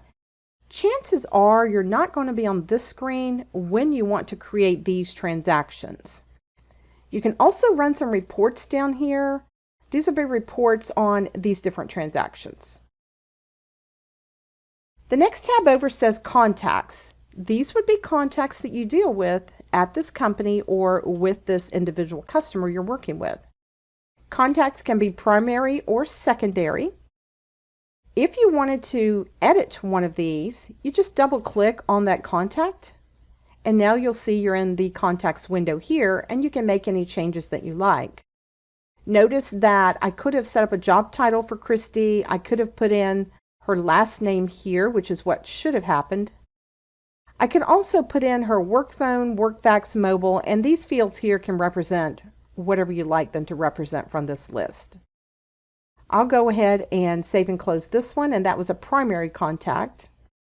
If you're wanting to set up a contact from scratch, just come down to the bottom and click the down arrow and choose Add New. This way you could add all of the information you want about the new contact, and here's where you specify the contact type. They can be the primary, the additional, or the secondary. You can also delete a contact. Maybe I want to delete Steve. I'll just come down to Manage Contacts and choose Delete Selected Contact. It will ask me if I'm sure I want to delete Steve. I'll say yes, and you'll see now Christy is the only contact I have in this list. Moving over to the next tab, this is your To-Dos tab. To-Dos are things that you have to take care of related to this customer or job. It could be you need to set up a meeting, you've got to send a fax. If you have any listed, you would see them here. If you want to create a new to-do, come down to Manage To-Dos and choose Create New. The first thing you want to do with to-dos is specify the type. This would be a phone call, a fax, an email. It could be a meeting. Let's just say it's a call. And it already has your customer here. If you want to change that and maybe specify it's for a particular job, you could do that. You can also specify the priority. If it's low, that just means whenever you get around to it, whereas high priority means it's something you need to take care of right away. Notice you've got a due date here. You can set this for any date that you would like. If you have a particular time that is due, you can set that here as well. And then you want to fill in the details. Let's just say set up lunch meeting. Down here is the status. It can be active, done, or inactive. Now that I've set that up, I'm going to click OK. And now you'll see there is our to-do on the list. Once you've completed this to-do, go ahead and double click under the column that says Done. And you'll notice it'll bring you back up to this Edit To-Do screen, and you can change this status to Done. And then when you click OK, you'll see a check mark there. That's a quick way to keep a record of all of your to-dos and whether you've taken care of them or not. You can also run reports on these to-dos as well. The next tab over is the Notes tab. Here you're going to see a list of all of your to-dos, and you'll see them listed by date over on the right-hand side here. If you wanted to manage these to-dos, you can come down to the bottom and you can add a new one. You can edit one, or if you want to delete one, you can do that as well. I'm going to go ahead and edit the selected note. And what you'll notice here is that if I wanted to add a note, I would just come down to the next line.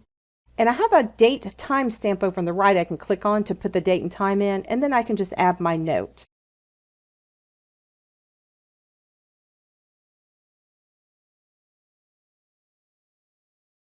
You can also create a new to-do from the right-hand side here, or print this list out if you need to do that. I'll go ahead and click OK, and now you can see that I have set up my lunch meeting. The last tab says Sent Emails. This is going to be a list of any emails that you send to this customer directly from QuickBooks. If you come up here and you click here, it will bring you up to a window where you can go ahead and send that email out through QuickBooks, and then you would see it listed here on this list. You can also click on Manage Email at the bottom, and you'll see you have an option to remove any selected email from this list. That gives you a quick overview of how the screen itself is set up. What I'd like to do now is take you over into part 2, and we're going to actually set up a new customer and a new job so that you can see how that whole process works from beginning to end. Let's head over now to Customers and Jobs Part 2. Okay, welcome back to QuickBooks. This is Cindy again. We are going to go ahead and continue talking about customers and jobs. This is Part 2. In this part, what I want to do is actually go through and help you set up a customer the correct way, and then I'll show you how to add jobs for those customers. Let's head over to QuickBooks and we'll get started. We're back in the Customer Center, and to add a new customer, you want to come up here to this button that says New Customer and Job and click the down arrow and choose New Customer. You have to set up a customer first before you can add a job, which is the next one on the list. The first field asks you what is the customer name. Remember that the best way to set up this list is last name, comma, first name. You'll want to set it up that way because it will sort by the first character in that field. The next field that you see says opening balance. This is designed for you to put in the amount of money the customer owed you as of the start date of your company file. Remember, if you do this, it will have the correct starting number, but you won't be able to go back and see the actual invoices you've sent out that create that opening balance. I personally prefer to go and put those invoices in that are still open. Just don't put a number here and create those invoices, because then you've doubled your accounts receivable. Let's start down here with the address info tab. You can see there are a lot of different fields that you can fill in. You can leave these blank if you want to. A couple that you want to make sure you fill in is if they have a company, go ahead and put that company name here. Also, fill in the full name.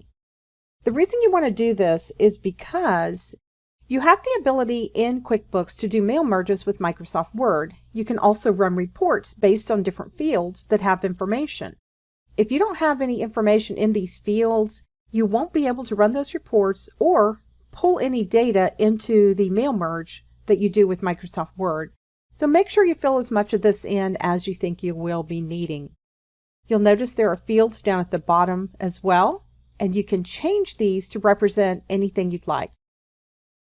This is another important field right here, especially if you're going to send out correspondence. You'll notice that it brought in the company name and it brought in the full name. You'll need to click here and set this up the way you would like it to look if you were actually sending out correspondence. I have to probably do something like attention, and I have my customer name, and then I'd probably go down here and add their address that they'd like their invoices shipped to. Any correspondence at all. If you ship physical items and you want to have a different address to ship those items to, you could type that over here in this section. Also, if you needed to have on the shipping information the same address that you have over here, you could just copy that. Let's go back over to the left and look at the Payment Settings tab. There's a few fields here you might be interested in. If you give your customers account numbers, you have a place to fill that in. Also, if you have different payment terms for your customers, you can fill that in here. If your customer has a preferred delivery method, maybe they like things emailed to them or mailed, you can choose from the list. And also, when they pay you, do they have a preferred method that they like to pay you with? Do they like to use their Visa card often? And this is really just for you to know. If you have a customer that asks you to keep their credit card number on file, and then you charge it whenever you send them something, you have a place to keep all of that information in here. I personally would not keep it in here because you as a business are responsible if someone gets this information and uses it nefariously. The other thing you have the ability to do at the top right is put in a credit limit. If you give your customer, for example, a $2,000 credit limit, QuickBooks knows how much the customer owes you. If you're creating an invoice and it's going to exceed that amount, it's going to pop up and let you know that they've exceeded their credit limit, but it'll still let you create that invoice anyway. You can also set up different price levels. What this means is, let's say all of your commercial customers get a 10% discount, you can go and set that up. What you would do is you would click on Add New. You would create a name for your price level. You might call it commercial. They already have one on the list there.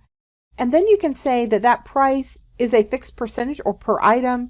And then you can say their price should decrease by 10%, for example. And then when you click OK, it would end up on the list like you see here. QuickBooks would automatically assign that discount when you use this customer name. Also, if you want to let your customers pay you online, then you can actually check either one of these, and you have to go through and set this up with Intuit. The customer could go ahead and click on that invoice you sent, and then you would get paid right away. Let's look at the sales tax settings on the left. If you charge sales tax to your customers, here's where you can say this customer is taxable or not, and which sales tax item do they get charged.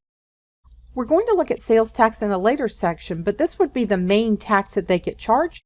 And if they have a resale number, you can set that up here as well. The next tab over says Additional Info. Here you have the ability to set up different types of customers. In the exercise, you can see they have commercial and residential. And really, this is just more for reporting purposes. If you have sales reps in your organization, you can set them up. And then also on the right, you have these custom fields. They've set up a few just to show you the types of fields that you can create. But if there's another one you want to create, click on Define Fields. Just click in the next field down, and you can go ahead and put in any label that you want. You can specify if this should be used for customers, vendors, and/or employees, and then click OK.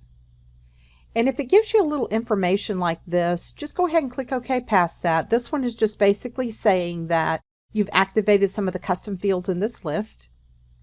And there you'll see the new field I just created, date of birth. The last tab has to do with job info. This is a customer. You really wouldn't have any job info for a customer, but once you get a job set up, then you can put in some of this information. Also notice down here, if the customer happens to be inactive, meaning that you've used them in the past, but you want to take them off of the active customer list for now, you could check the box. I'm going to click OK, and now you'll see your new customer in the list.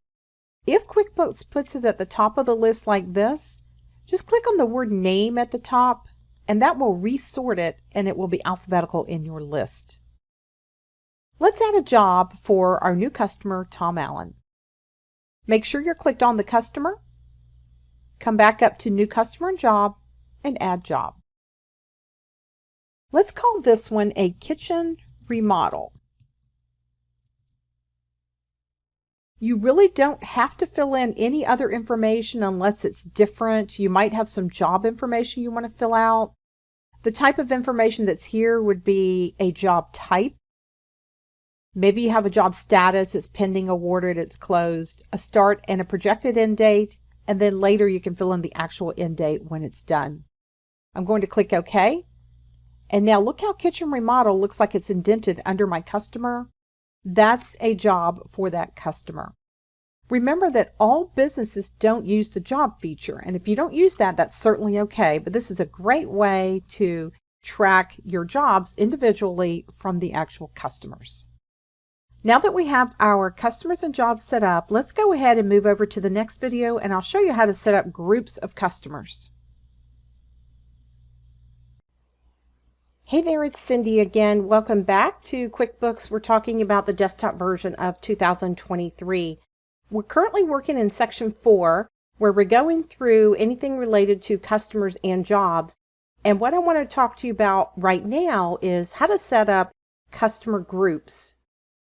If you wanted to email a large group of customers, you have the ability to do that if you've already set them up as a group. You can also set up employees and vendors as groups as well for that same reason. Let's go ahead and head over to QuickBooks, and I will show you real quick how to set up those customer groups. Once you're in QuickBooks, you don't necessarily have to be in the Customer Center to actually add a customer group. What you want to do is head up to the menu, click on List, and then come down to Manage Groups. If you had any groups already set up, you would see them listed here.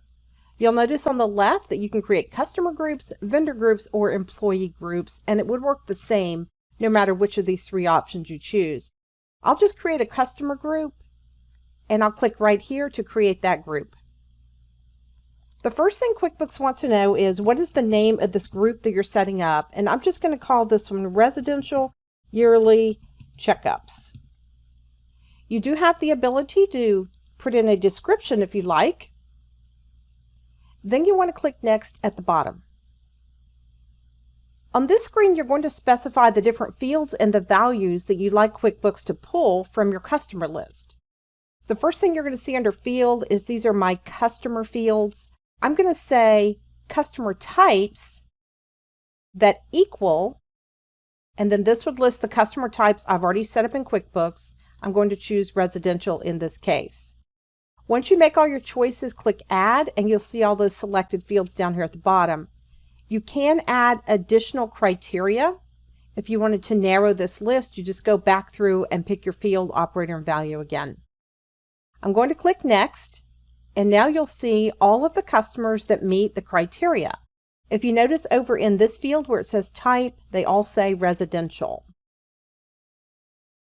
If you have a particular customer that you don't want to be a part of this list, just uncheck them here on the left. If you have a lot of customers that showed up in this list and you want to search for a particular one, you can type it right here in the search box.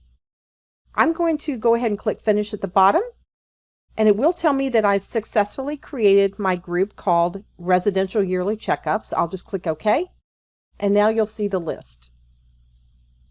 When you're looking at this list, all the way on the right, you have some actions. This is where you can edit this group. It will ask me if I'm sure I want to edit the group. I'll just say yes. And now you can go through and edit whatever you need to here. You also have the ability, if you wanted to delete the entire group, you could do that. But I want to show you the email option. If you wanted to send an email to all of these customers, you're going to choose email from this list. And now you'll see that it's pulled everyone. Now you just need to fill in any of this information that you would need before you send out your email. You can see that it needs a subject. I'm going to say yearly checkup. And then down in the body here, I might say something like, it's time to go ahead and schedule your yearly checkup. You always want to check your spelling in the body of your message. And notice it just tells me down here at the bottom that QuickBooks will take 16 minutes to send these emails and won't be available. When you're ready, you just hit Send Now, and then you can wait for those to go out. And when you're finished, just hit Close at the bottom and that email has gone out. Don't forget, you can also do the same thing with vendors and or employees over on the left here. That's how you're going to set up a customer group. Let's go ahead now and head over to the next video, number 4. And we're going to talk about how to add multiple customer contacts to your emails. Hey there, welcome back. It's Cindy again. We're working in QuickBooks for Desktop 2023. We're in section 4 where we're talking about anything related to customers and jobs for those customers. I wanted to take a few moments in this video and show you how to add multiple customer contacts to emails that you'd like to send out. In earlier versions, if you wanted to send an email out, you only had one email address you could use, but now you can add as many as you like. Let's head over to QuickBooks and I'll show you how to set that up. I went ahead and opened an invoice that we can send to our customer. Whenever you're working in any form in QuickBooks, an invoice would be a form, a purchase order, anything that you have to fill out like this is considered a form. And you can email that invoice in this case over to your customer or any other email address you'd like to add to that. All you have to do is when you're finished setting it up, come up and click the down arrow under email. Notice you can email an invoice, which is this single invoice, or a batch, meaning that you've set up several invoices and you've marked them so that you can email them later all together as one. That's what we call a batch. I'll go back and just click on invoice. If your customer's email address was not already set up, then you can go ahead and set it up here. And if you wanted to add a second email address to this, just go ahead and put in a semicolon, and then you can go ahead and add that second email address. You can also add a third, fourth, and fifth if you want. This second email address does not have to belong to a customer that's already in QuickBooks. It's just someone else that you'd like to go ahead and send this to. You used to not be able to do this, and I just want to show you how to do that real quick. You would just go ahead and click OK at this point, and then you could finish setting up your email. That's really all I wanted to share with you as far as adding multiple customer contacts to your emails. Let's go ahead now and head over to video number 5. Let's start talking about how to create estimates in QuickBooks. Hey there, it's Cindy again. Welcome back. We're working in QuickBooks for Desktop, version 2023. We're in section 4 right now, going through customers and jobs, and we've made it down to video number 5, where I want to talk to you about how estimates work in QuickBooks. Think of an estimate as a quote for a job. If you wanted to create an estimate for a customer, you could do that, and then you could actually take that estimate and invoice different items from that estimate, or you can take that entire estimate and send an invoice to your customer for 100%. If you don't need to use the estimate feature in QuickBooks, then you can skip these 4 videos that talk about estimates and head on down to video number 9, where it talks about invoicing customers for products and services. Let's head on over to QuickBooks now, and I'll show you how to get started with estimates. If you're looking at your home screen, you're going to see in the customer section this icon that says estimates right over here to the left. If you do not see that, that means you didn't turn it on in your preferences. Let me just review where you go to turn that on. Go back to the menu and click on Edit, and then you'll see Preferences. You want to make sure on the left that you're clicked on Jobs and Estimates, and under the Company Preferences tab, you're going to see the options for estimates right here. You do want estimates, and yes, you do want progress invoicing as well. Once you've told it yes for both of those, click OK, and that estimate icon will appear on your home screen. One thing I want to point out before I click on it is notice that it shows up in the same line here with sales orders and purchase orders. Those three items mean they're non-posting, and what that means is you can create an estimate for a customer all day long, but if they never ask you to do the job, it doesn't really affect your books other than you're going to run special reports on estimates to see those. What I want to do now is go ahead and click on the estimate icon to show you how all of this works. This is your estimate screen. You'll notice the first thing it wants to know is who is your customer, and if you're using jobs, you'll want to choose the job. Always, always, always, when you're using jobs, choose the job underneath and not the main customer. If you choose the main customer, reports will say Other. I'm going to use Tom Allen. Notice he has a kitchen remodel job set up. I want to create a new job for this customer. I could click on Add New, but let me show you a shortcut. I'm going to choose my customer name, and at the end of the name, I'm going to put a colon, no space, and then I'm going to put in the name of the job, and this is going to be a pool fence. What's going to happen now is if I hit the Tab key or the Enter key to leave the field, it will tell me that pool fence is not in the customer job list, and I'll just quick add it. Now you'll notice that those two jobs are now underneath the customer, Tom Allen, in this case. The next thing QuickBooks has a field for is the class. If you're using the class feature, you want to use it consistently because you want to run reports on classes. And remember that classes allow you to break down information into smaller segmenting for reporting purposes. I could run reports on all of my remodel jobs if I've chosen this class consistently throughout. We're going to talk about templates in a later module, but you have different templates for estimates that you can choose from. The next thing I want to point out is the date. This is going to be the date you're creating this estimate. It will default to today's date unless you've changed it. The next thing is notice the estimate number. Anything that's numbered in QuickBooks will start with the number 1 and number sequentially until you change it. If you want this to be a totally different number, then just change that to whatever number you want, and it will number the rest of them after that sequentially. Here's the customer's name and address that you would set up when you set up the customer.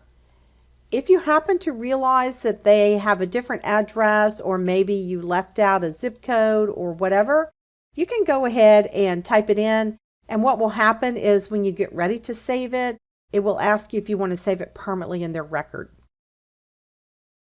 If you're shipping items to a job site, you might want to go ahead and add a new ship to address if you don't have one set up, or you can go ahead and put the same information over here. Let's go down to the body of the estimate so that I can show you how this works, and we'll start with the first line.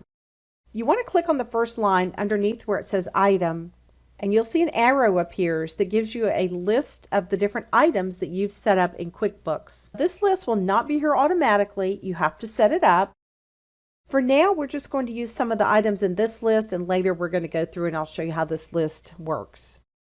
Let's go ahead and choose labor. We're going to say labor for installing fence, and we'll say that it took us 10 hours and we charged $50 an hour. Notice you have a column that says amount and a column that says markup. The amount column is automatically calculated from the quantity times the cost. The markup column is there because you have the ability in an estimate to mark up any line item a dollar amount or a percentage. I'll do one of each to show you how this works. Let's mark this one up 35, and I'm going to put the percent sign there so it knows. And notice it calculated for me when I tabbed across. The last column that you see here that says tax, that has to do with sales tax. It means that this particular item, because it's a service in this case, is not subject to sales tax. Now we skipped over one, that's the unit of measurement right here. If you have an item that you sell by the yard, by the foot, maybe by the case, you can set that up when you set up the item itself, and then you can choose that from the drop-down list. Let's choose one more item. I want to go ahead and choose a screen door.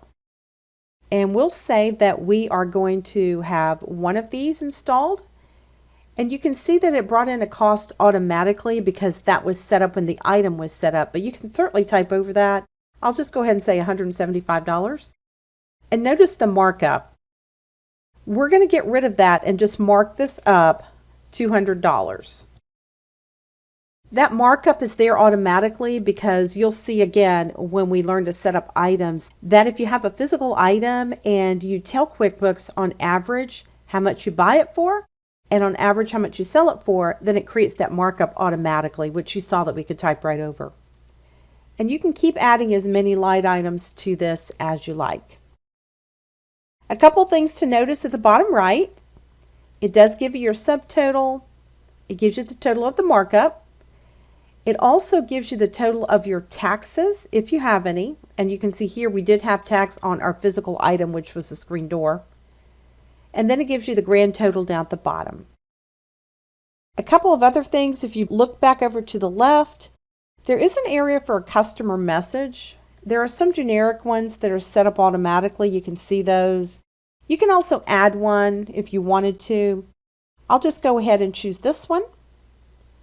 There's also a place for a memo, and you could say anything you want here. We'll just say new job, even though we know it's a new job.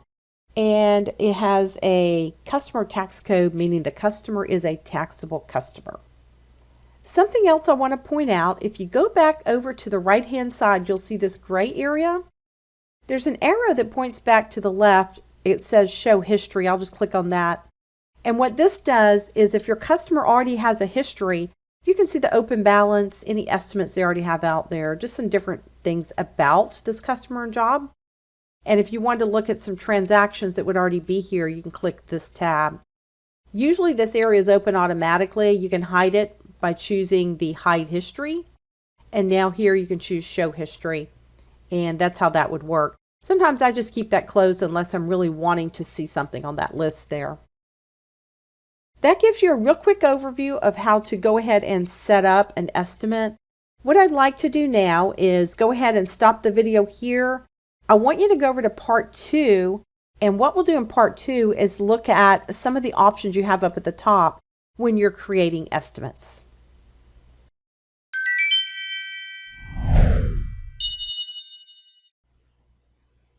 Hey there, welcome back to QuickBooks Desktop 2023. This is Cindy. We're working in section 4 right now. We're going down the list and we're talking about all things related to customers and jobs. We've already started talking about estimates in part 1. Let's just continue some of the other options available when you're creating estimates. This is part 2. Let's go ahead and head over to QuickBooks and we will keep going. In part 1, we covered how to actually create this estimate. What I want to do now is talk about a lot of your options you have up here at the top. And a lot of these options you're going to see in other windows as well. For example, when we get to the invoicing, you're going to have a lot of the same options. Let's start under the main tab. The first thing you'll notice is there is a left and right arrow and an option that says find. If you're looking for an estimate, you can use the left or right arrows to take you backwards or forwards in the estimates. It's not going to take you to invoices or some other part of QuickBooks. It's only going back and forth through the estimates here. If you can't find what you're looking for, just hit the find option And now you can search, again, just for estimates. You can search by the customer if you want to look for a particular estimate number. Maybe you have an amount. You can see some of those options here. Once you fill in your criteria, you would hit find and it would search for you. I'm going to hit cancel. The next thing you're going to see is an option that says new, and this will give you a new blank estimate. This is really the same exact thing as if you went to the bottom right and you see the button that says save and new. That's the same option. Next, you're going to have the save option. If you're working on this and you just don't want to lose any of what you've put in, you can go ahead and just hit save at this point. There's also a down arrow. That way, if you want to save this as just a regular estimate in QuickBooks, which is the same as hitting the button, you could do that. Or you can save it as a PDF file. Maybe you intend to email this to someone, but you have those choices. If you want to delete this estimate, here's where you delete it. You can also create a copy. Create a copy allows you to create another estimate that might be very similar to this one. Maybe you just need to make a few changes. You could have two, and that way you don't have to retype everything. And then memorize, we're going to go through this in a later module, but what this actually allows you to do is if you have an estimate or any kind of form, maybe an invoice, then you can go ahead and memorize it, meaning that you can have QuickBooks put this in automatically for you, and then if you need to make some changes, you can do that. You also have the ability to mark this estimate as inactive. Let's say you had a situation where you had a potential customer and you create an estimate for them and then you never hear back. It doesn't hurt just to leave this here, but if you mark it as inactive, it won't show up in your reports. The next thing you can do is you can print this estimate. If you want to preview it to see what it's going to look like, it would look just like this. You can see it's rather plain. It does say estimate at the top. You do have the ability to customize any of your forms, including estimates. We'll do that in a later module. I'll go ahead and hit close here. Under print again, you also had the ability to print an envelope, and this is where Microsoft Word comes in handy. You would actually click here and it would pull up Word and it would have an envelope ready to go that you could print out. And then notice you can also save this as a PDF. Next, you're going to see the email option. You can actually email this estimate, or if you had a batch, you could email the ones that you created and you've checked to actually email later. Here's where you attach a file. It could be that you have a bill from a vendor and it's related to this estimate. You could go ahead and attach that here. You could scan it and attach it, and that way you have easy access to it. Let me just mention a couple things right over here. These are all related to estimates, and we haven't quite yet gotten to these yet, but one of the things that happens is after you estimate a job, you'll want to send an invoice to your customer to get paid. If you happen to be here, you can go ahead and create that invoice from here, but chances are you're not going to be on this screen when you're ready to create your invoice. If that's the case, you would just flip back over to your home screen and create your invoice right here. You also can create a sales order and a purchase order, and we're going to get to those in a later module. Just to mention the Start project, Intuit does have a software called Maven Link, and it's more of a project management type software. You can actually try it out for 30 days for free, but after that you would have to pay for it, and this is a great way to just go ahead and test it out and see if you like it. And all of that is under the main tab. You're going to spend most of your time under the main tab. However, let's go to formatting and see what's here. Here's where you're going to preview your estimate. We've already seen that. We are going to talk about your templates in a later module, and that's going to be this list right over here. Here's where you can check your spelling. You want to make sure you always check your spelling before you send this out. The line you're clicked on down here, you can actually insert a line above it. You can actually delete the line you're clicked on, or if you had a line you wanted to copy, you could do that. And then the custom design has more to do with actually designing your templates. Okay, a couple more tabs. Send/ship. This is where you're going to be able to prepare documents using Microsoft Word, and this will allow you to do mail merges. You can see you can create an email. You can prepare a letter that would just be a Microsoft Word document where it merges some of this information in. And here you can customize estimate letters that are specific for estimating. This tab here is going to allow you to run some reports. You've got some quick reports, transaction history reports, and then you'll see that you can run a report that's an estimate by job, an estimate versus actual, and then an item price list. And the last tab is search. If you really want to search, you could type in some words that you know might be in your estimate there, and then you can search up or down in this estimate, meaning that if it's a really long one and maybe had several hundred lines, you could search up and down, and this is fairly new in this version of QuickBooks. Like I mentioned, you're going to stay under the main tab most of the time, and these options are going to be generic across other forms in QuickBooks as well. That's an overview of how estimates work in QuickBooks. I'm going to go ahead and save and close this at the bottom, and we're going to wrap up this particular video. And one quick thing, all this says is I changed something over in the address for Tom Allen.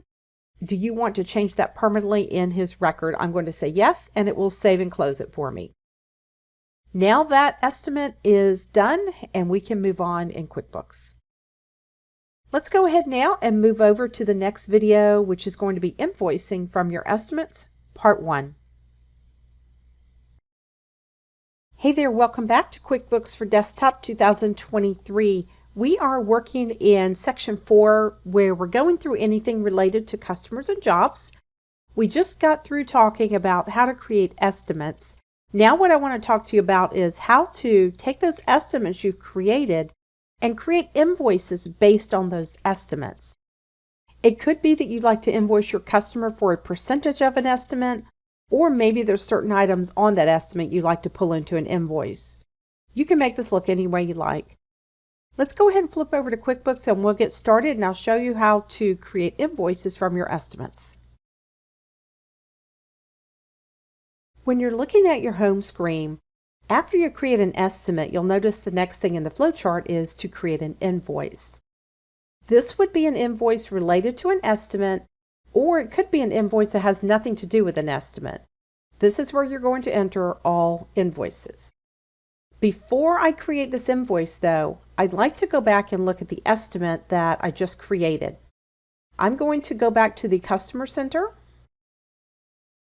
I'm going to find my customer, Tom Allen, and I'm going to look for the job, which was the pool fence. And you can see that once I clicked on it, I now see there's the estimate. I'll just open it up.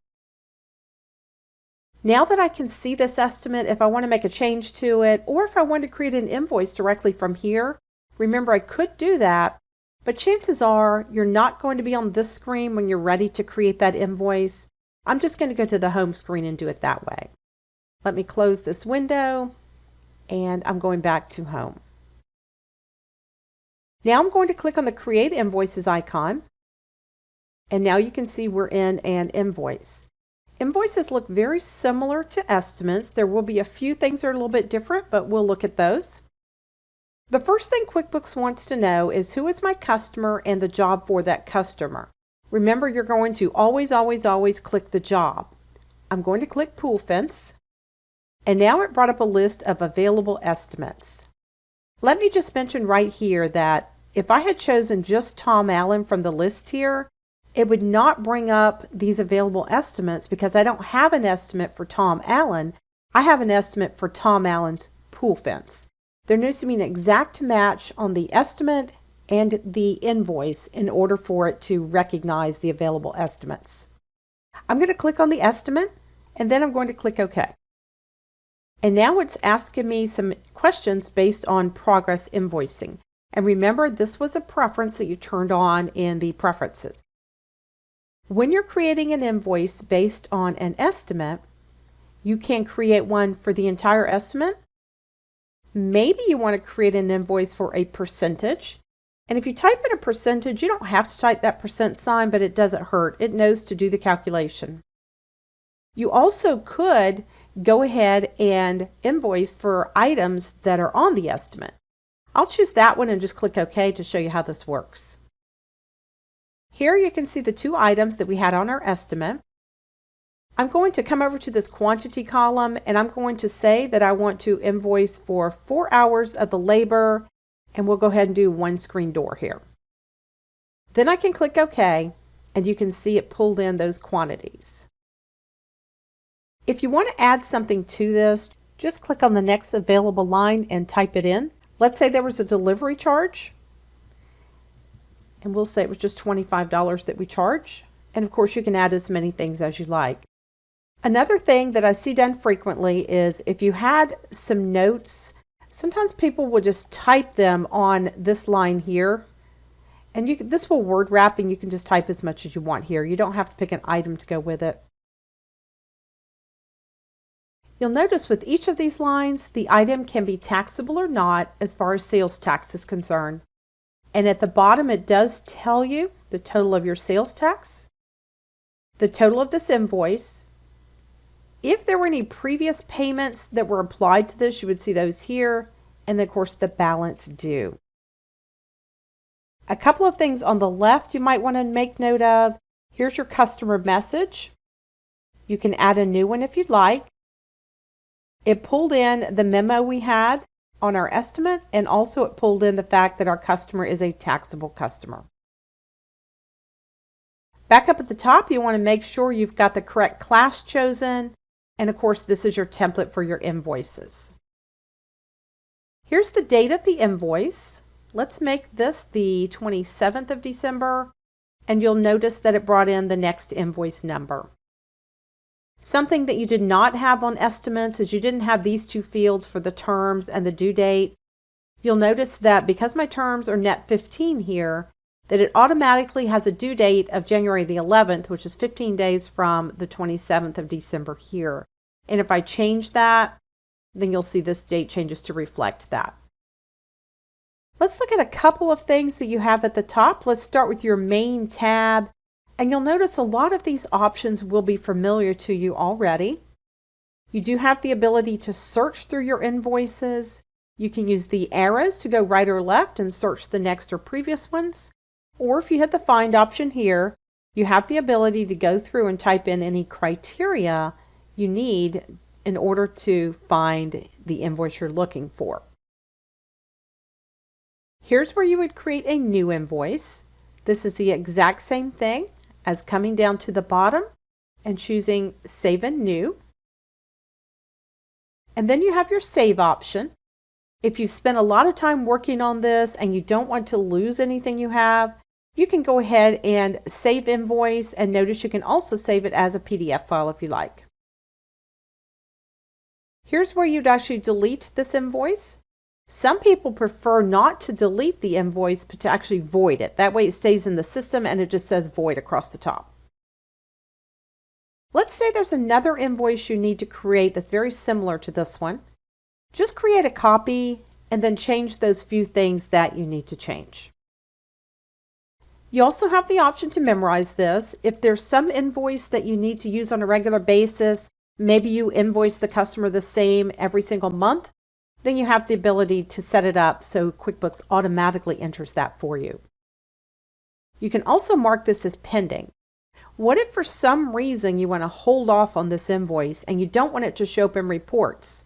Then you could mark it as pending, and when you're ready to make it part of your accounts receivable again, you can come back up and you'll be able to mark it as final.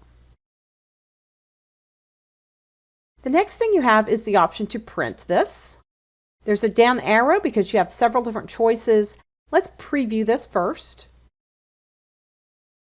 I'll just click to zoom in here. This is what a basic invoice looks like. We're going to be able to customize this, but you can see that this one says invoice at the top. It's got all of the information you need about the invoice. Here are some things you did not see on the estimate. You did not have a due date right here, and you didn't have the terms here. And something else to notice about invoicing is the customer does not see the item column. When you're naming your items in QuickBooks, you can name them anything you want, The customer will see the description so they will know what it is you're invoicing them for. I'll go ahead and hit close at the top. Back under print again, you did have an option to preview. You can actually go ahead and print the invoice, and then you have the batch option. Now what that means is you see there's a checkbox over here that says print later. That means that if you want to go through and set up several of these, you can check that box, and when you're ready to print them all at the same time, you would print the batch.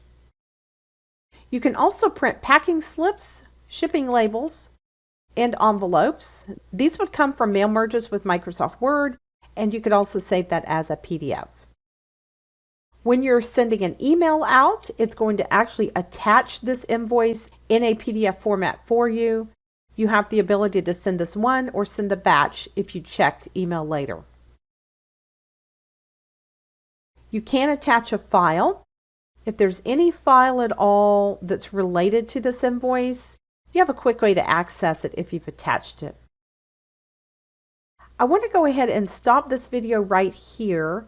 We're going to continue over in Invoicing from Estimates Part 2.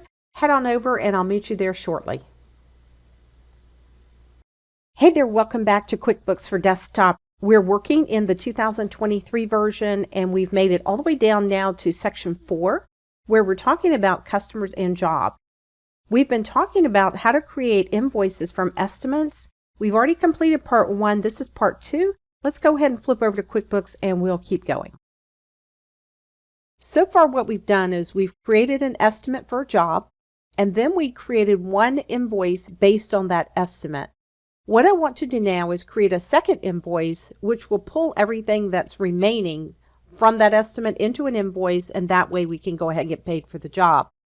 Before we do that though, let's go up here to the Customer Center and see how it looks when you're looking in this window. I'm clicked on my customer, and I went ahead and clicked on the pool fence, which is the job, and you can see that there's the estimate I created, and then there's that invoice. Keep in mind that if you needed to open up either one of these transactions, this is the easiest way to do it from this window. If you want to make a change, make that change and save it. If not, you can go ahead and save and close at the bottom, or click the X at the top of the window to get out of the transaction. Now let's head back to the home screen and create that second invoice. I'm going to click on Create Invoices. I'll pull in my customer and the job. Remember, always click the job. You can see that there's still one available estimate, and something just to note, you would think that when you look at this estimate, it would show the remaining amount, but it doesn't. It shows the full amount all the time. So just know which estimate you'd like to click on and then click OK. Here it's asking us if we want to create an invoice for the remaining amounts of the estimate. It didn't ask us that the first time. It asked us if we wanted to create an invoice for 100%. This is how you know you've created at least one invoice from this estimate. I'm going to choose that top option and click OK. And you can see what it did is it pulled everything that was left that had not yet been pulled into an invoice. If you wanted to add your delivery charge like we did previously, you could do that, or any other charges that you might need to add. I'm going to make a few changes. I'll change the date up here. I'm going to say that this runs into January of 24 actually.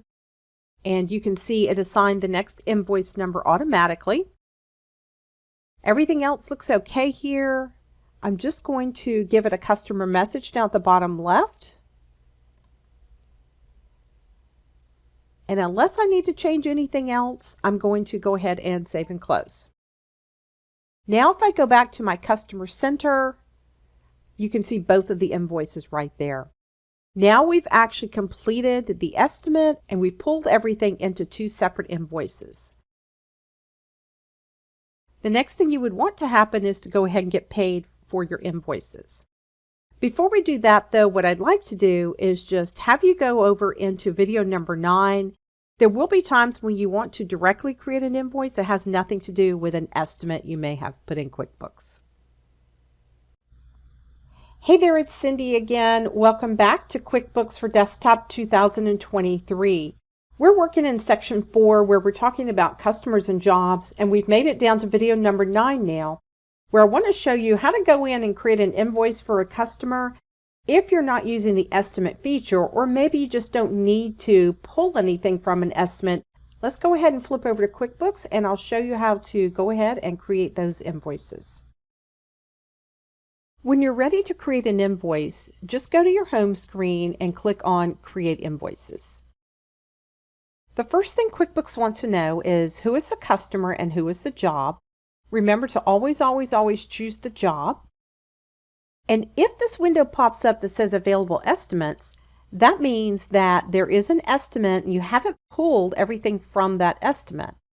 If you're not wanting to pull from an estimate, just click on Cancel and then you can fill out the form. The next thing I want to do over here is choose the class. And then notice the template. You do have the ability to change the template you're using for this invoice. We'll talk about templates in a later section, but templates basically allow you to change the look of your invoice. The next thing you'll see is you have the date. You want to make sure you choose the correct date that you're creating the invoice, and it will assign the next invoice number automatically. The next thing you'll see are the terms down here. Right now in the customer setup, my customer terms are set up to be due upon receipt. If I want to change that, you'll notice that the due date is now, in this case, 30 days from the date that I'm creating the invoice. Let's go ahead and look at the items. You want to click on the first line underneath the item, and then you'll see that you have a list of items that you can put on this invoice to invoice your customer for. We're going to talk about setting up items in a later section. These are the ones that are set up already. So we'll go ahead and just invoice for some blueprints, and you can change the description to say anything you like. I'll just say the quantity is 2 and I want to charge $1,000 for each one. So you can see it did the calculation for me over here. And this is a non-taxable item, meaning it's not subject to sales tax. This U/M stands for unit of measurement. If you have an item that you sell by the foot, by the yard, by the case, you can set up that list and then you can choose it from the drop down here. I want to add one more line. I've done some repairs, and you can again go ahead and add anything you like to this description. Go ahead and put in your quantity. Something like this would probably be an hourly type thing. And even though it says 35, because that's the rate that's set up when the item was set up, I'm going to type over that and charge 55 per hour in this case. And you can see it did my calculation for me over here. And again, it's a non-taxable item. You'll notice that because these are both non-taxable items, that my tax shows a 0 in the bottom. There's the total of my invoice. If there were payments already applied, I would see them here. If you'd already saved this invoice once, and then maybe you'd received a payment towards this, when you open the invoice back up, it would show any payments applied. And then you'll see the balance due down here at the bottom. Over on the left-hand side, you have a place to add a customer message. If you don't like any of the ones that are set up for you already, go ahead and add a new one right here and it will show up in the list. There's also a place for a memo about this invoice, and that will not show up when you print. That way you can put anything you like there. And this customer is a taxable customer, but again, they're not going to be charged sales tax because the 2 items weren't subject to sales tax. That's a quick overview of how to actually set up the invoice itself. What I'd like to do now is take you up to the top of the screen so that you can see some of the options that you might want to use when you're creating your invoice. There are many different tabs here.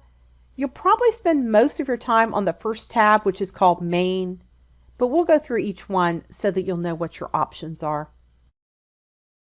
The first thing I want to point out is the search option right here. You can use these arrows to go to the next or previous to search. If you can't find what you're looking for, click on this Find button, and you'll see that you can put in different criteria in order to search for the invoice you're looking for. You just want to hit Find after you put the criteria in. I'll just go ahead and cancel that. The next thing is you might want to create a new blank invoice. That's the same option as if you're at the very bottom and it says Save and New. That would give you a new blank invoice as well.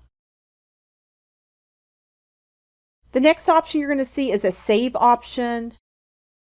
If you've been working on this invoice for a while and you just don't want to take the chance that you're going to lose any of what you've already entered, you can go ahead and just hit Save as often as you like. Notice you can also save this as a PDF file, and that's really good if you want to actually email this to your customer, but you don't want to do it inside of QuickBooks for whatever reason. If you've got it saved in your computer, you can just attach it. The next thing you'll see is an option to delete this invoice or to void it. If you delete it, it's going to be gone totally from QuickBooks, whereas if you void it, it will still show up, but it will have a zero balance. You can also create a copy of this. That's really good if you need another one very similar to this one. You can create a copy and make those few changes that you need. We're going to talk about memorizing in a later section, but memorizing will just allow you to save this and then tell QuickBooks that you want it to automatically enter it for you on a regular basis. Sometimes you might want to mark an invoice as pending. And if you do, you'll see it says pending right here. It's non-posting. That means it will not show up in your accounts receivable reports until you're ready. You can go back and mark it as final, and then now it's back as part of your accounts receivable. You can print a few different things here. I'll just preview this so you can see what it looks like. You can see here that it has the word invoice at the top and it has your company name and address, but it's really pretty plain. You can go ahead and customize that, and we'll look at that in a later section. As far as printing, you can also go ahead and print the invoice here or print the batch. And the batch means if you checked print later on several different invoices you've created and you want to send them all at the same time, you would send the batch. You can also print a packing slip, a shipping label, and an envelope. If you print an envelope, it does a mail merge with Microsoft Word, and it basically will pull this information onto your envelope. You can also email this invoice to your customer. You can email this one invoice or the batch, just like we talked about with printing. You can check email later on several and then email them all at the same time. You can attach a file. Maybe you had scanned a copy of something that you want to attach to this. You'll be able to attach it right here. Here's something new you haven't seen. Add time/cost. I'll just click on that. You might have some time or some expenses, mileage or items that you incur and want to turn around and get reimbursed from your customer for. Those would show up under one of these tabs, and you would just check them off and click OK, and QuickBooks would pull it into this invoice. The way that items get onto these tabs is you'll notice when you're creating an expense, maybe you use your debit card somewhere to purchase something, there's a field there for the customer and job, and if you fill that out, it will show up in this list to be checked off if you need it. You can also apply any credit memos that you've created to this invoice, and you can also receive payments against this invoice here. Chances are you won't be on this screen when you're ready to receive a payment. You can do it from your home screen, but this option is here. Two more things. Create a batch. Sometimes there's one invoice you need to send, but it needs to go to multiple customers. Maybe there are 3 customers that are each going to pay a third of this. You have the ability to do that by creating a batch. You also may want to issue a refund or a credit for this invoice. You can do that right here. Those are the options under the main tab, and you're going to use those most of the time. But let's look at a couple more things. There's a formatting tab. These options right here have to do with customizing your template. We're going to discuss that in a later section. Here's your spell check. Make sure you always run your spell check. You can also insert a line above where you're clicked. You can delete the line you're clicked on or copy the line. And then this again has to do with customizing your template.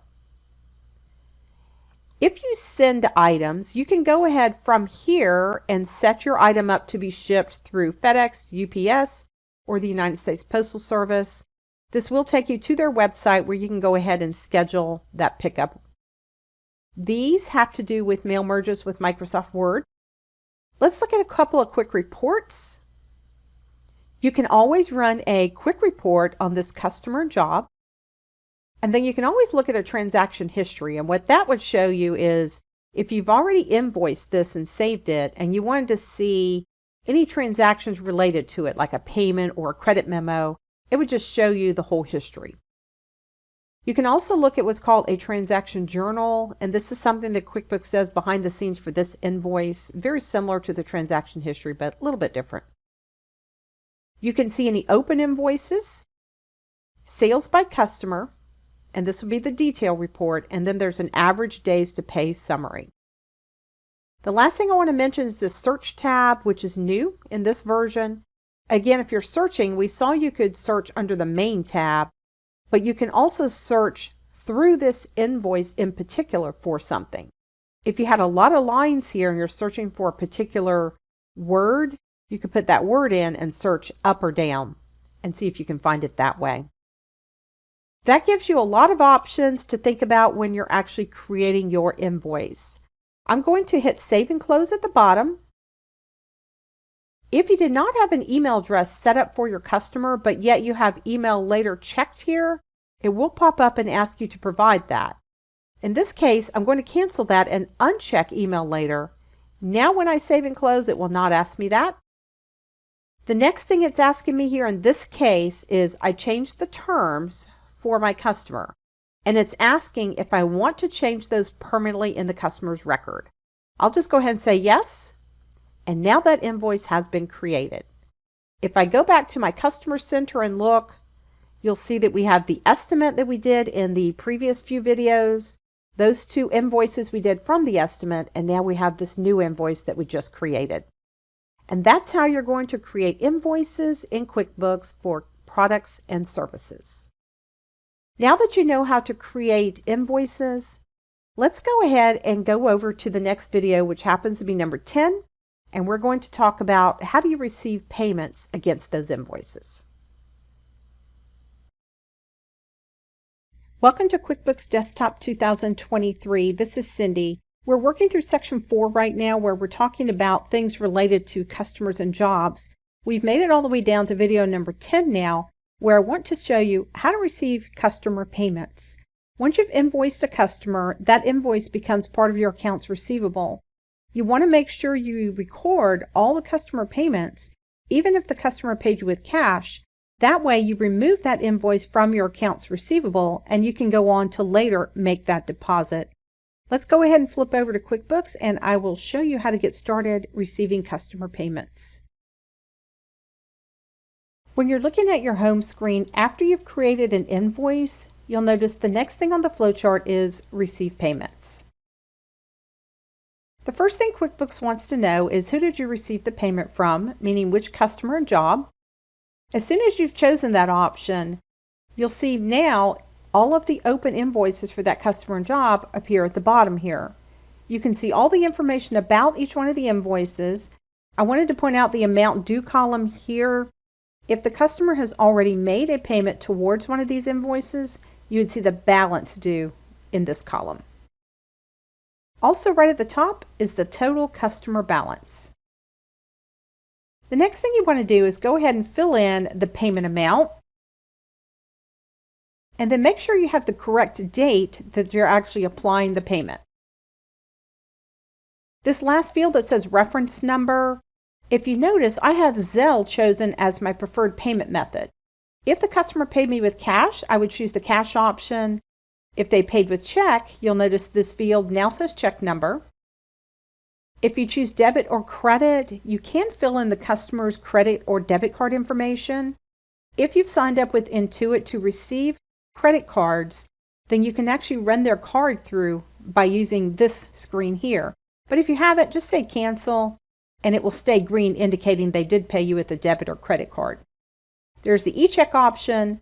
I've got Zelle chosen right up here, but if I click the down arrow, you'll see that I've got other options as well, or I can add a new payment method.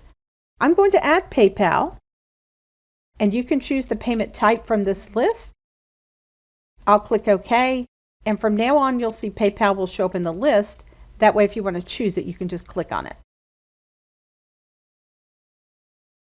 What you'll notice at the bottom is as soon as you filled in the payment amount, QuickBooks checked off all of these invoices. It assumed that the customer is paying everything from the top down. Be really careful with this because sometimes customers are not paying specific invoices. They may also be paying a partial payment. You can check or uncheck any of these, and you can also type over here in this last column the amount that they're actually paying towards that invoice.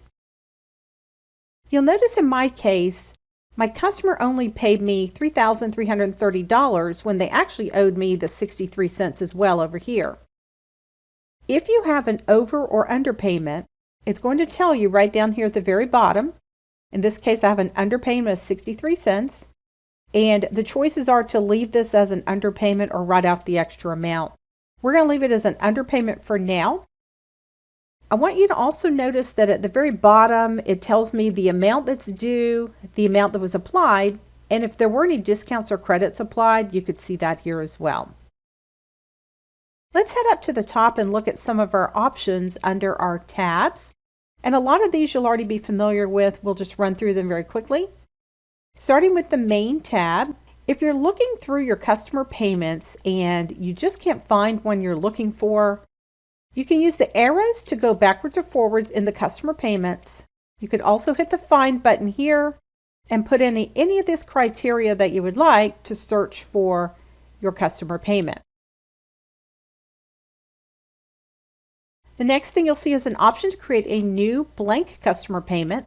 That's going to create a new one. It's the same thing as Save and New at the bottom right. You can also delete your customer payment from this option.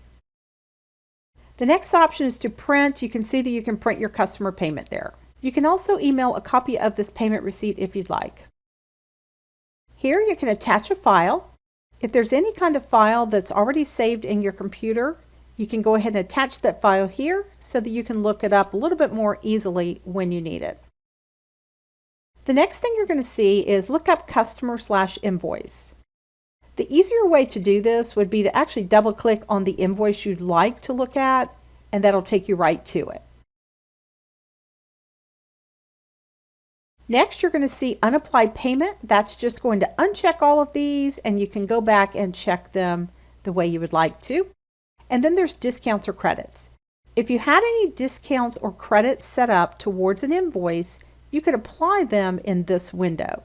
We don't have any right now, but we will do one a little bit later. There's an option to record a bounce check. You could click right there and then put in the criteria for that. This right here is where if you wanted to pay QuickBooks for credit card processing, you could go ahead and sign up for that. Let's look at the Formatting tab. You have a few options here for the layout of this customer payment window. You can go in and edit a few things, or if you want to change the way it looks when you email or print this receipt for the customer, you can go ahead and do that as well. There are some reports related to customer payments. First, you can run a quick report, which is just going to show the transactions for this customer payment. You could also see a transaction history. What this report will show you is if you had any estimates and then from those estimates you'd created an invoice and then received a payment, that creates a list of transactions you can go look at that are related to this payment. I can't look at these right now because I haven't yet saved it. Once you save it, you could go back and look at that transaction history report. You can also look at what they call a transaction journal, and this is just what it looks like behind the scenes when QuickBooks actually receives this payment.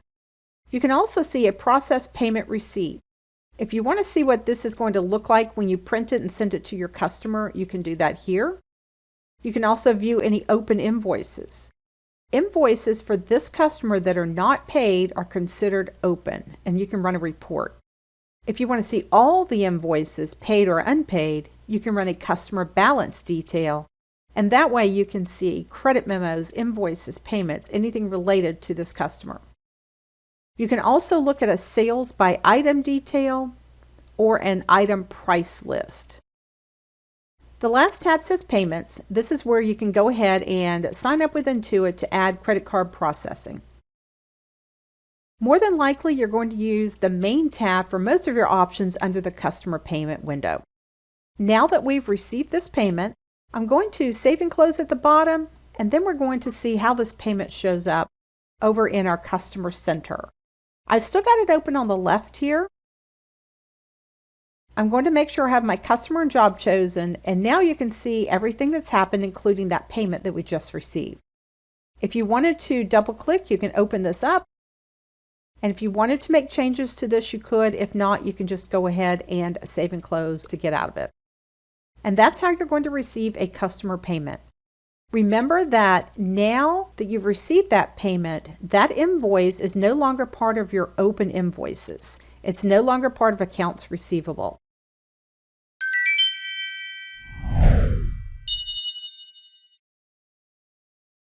Welcome back to QuickBooks for Desktop 2023. This is Cindy.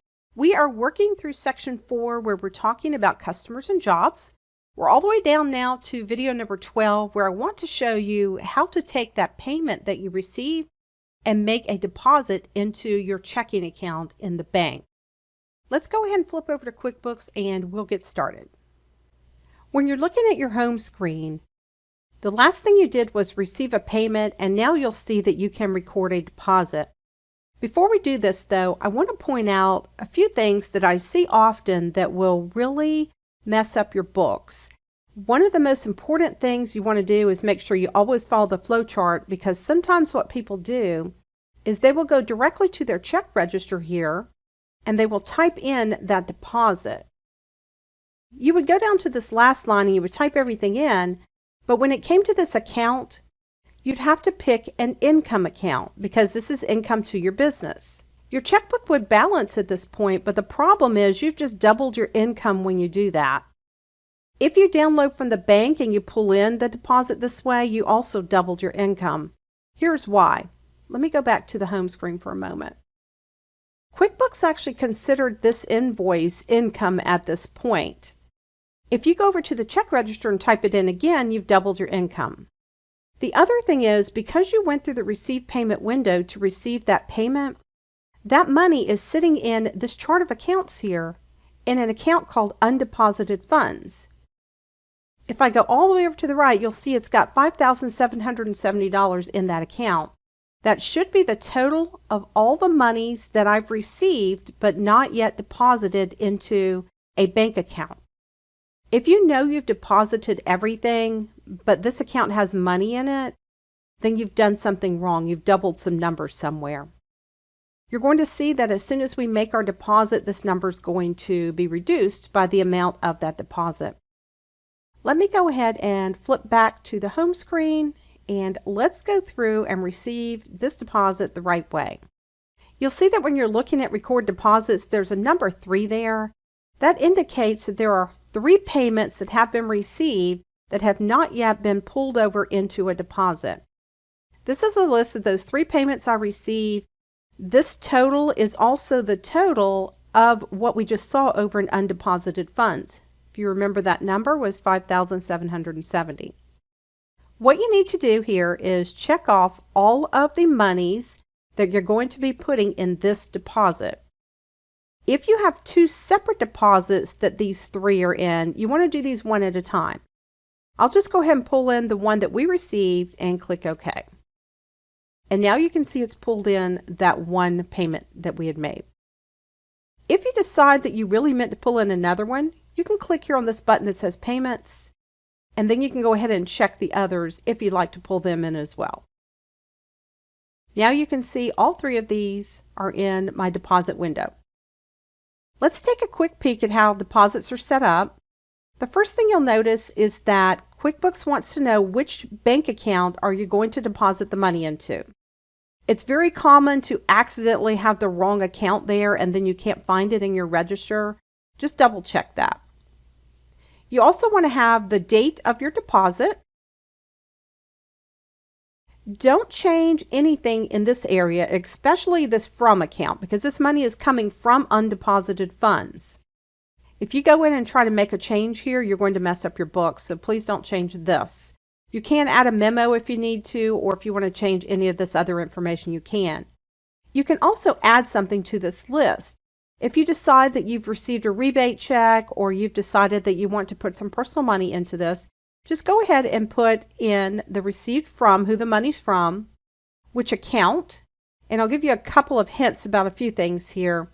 If you're putting some personal money into the business account, you want to make sure that you go down and pick one of the equity accounts.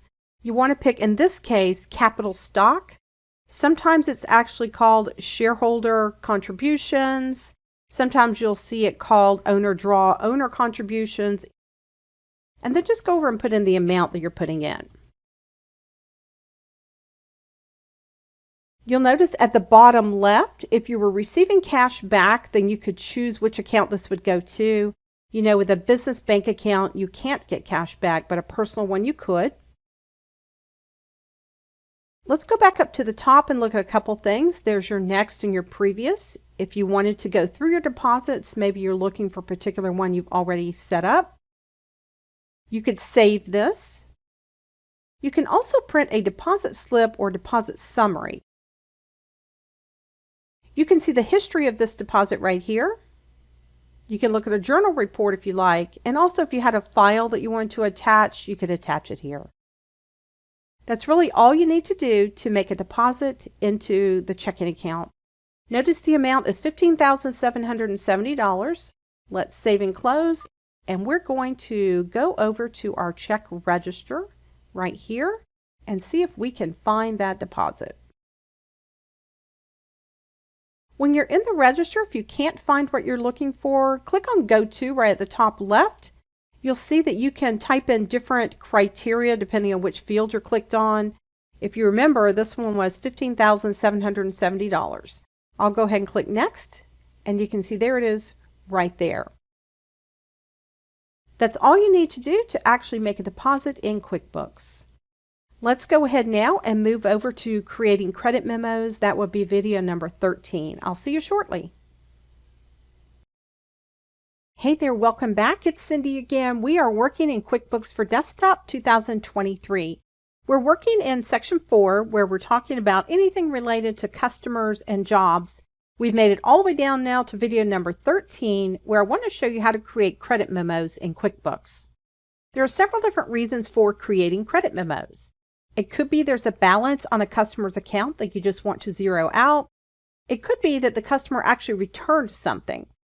Let's go ahead and head over to QuickBooks and I'll show you how to get started creating those credit memos.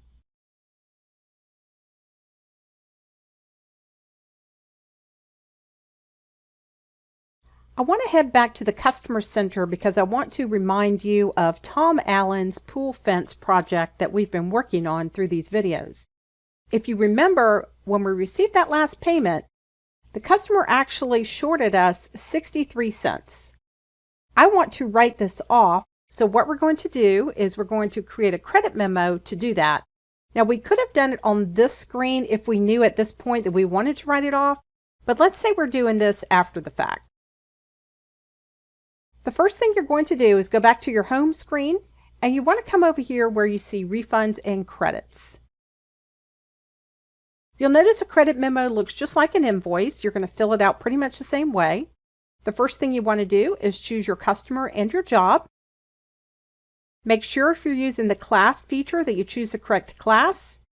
And then go ahead and check your dates just to make sure you've got the date that you'd like to be reflected on this particular credit memo.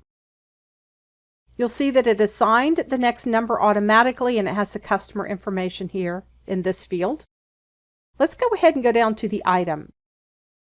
Just to refresh your memory, when we created the original invoice that we're going to be crediting, we had added a screen door and we had also added some labor.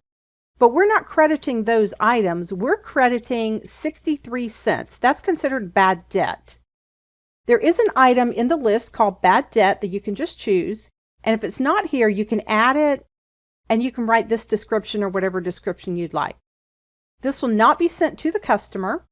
I'm going to say there's a quantity of 1 and it was 63 cents. You'll want to make sure that it says non-taxable right here or it will charge tax, and then the account will be in the positive the other direction.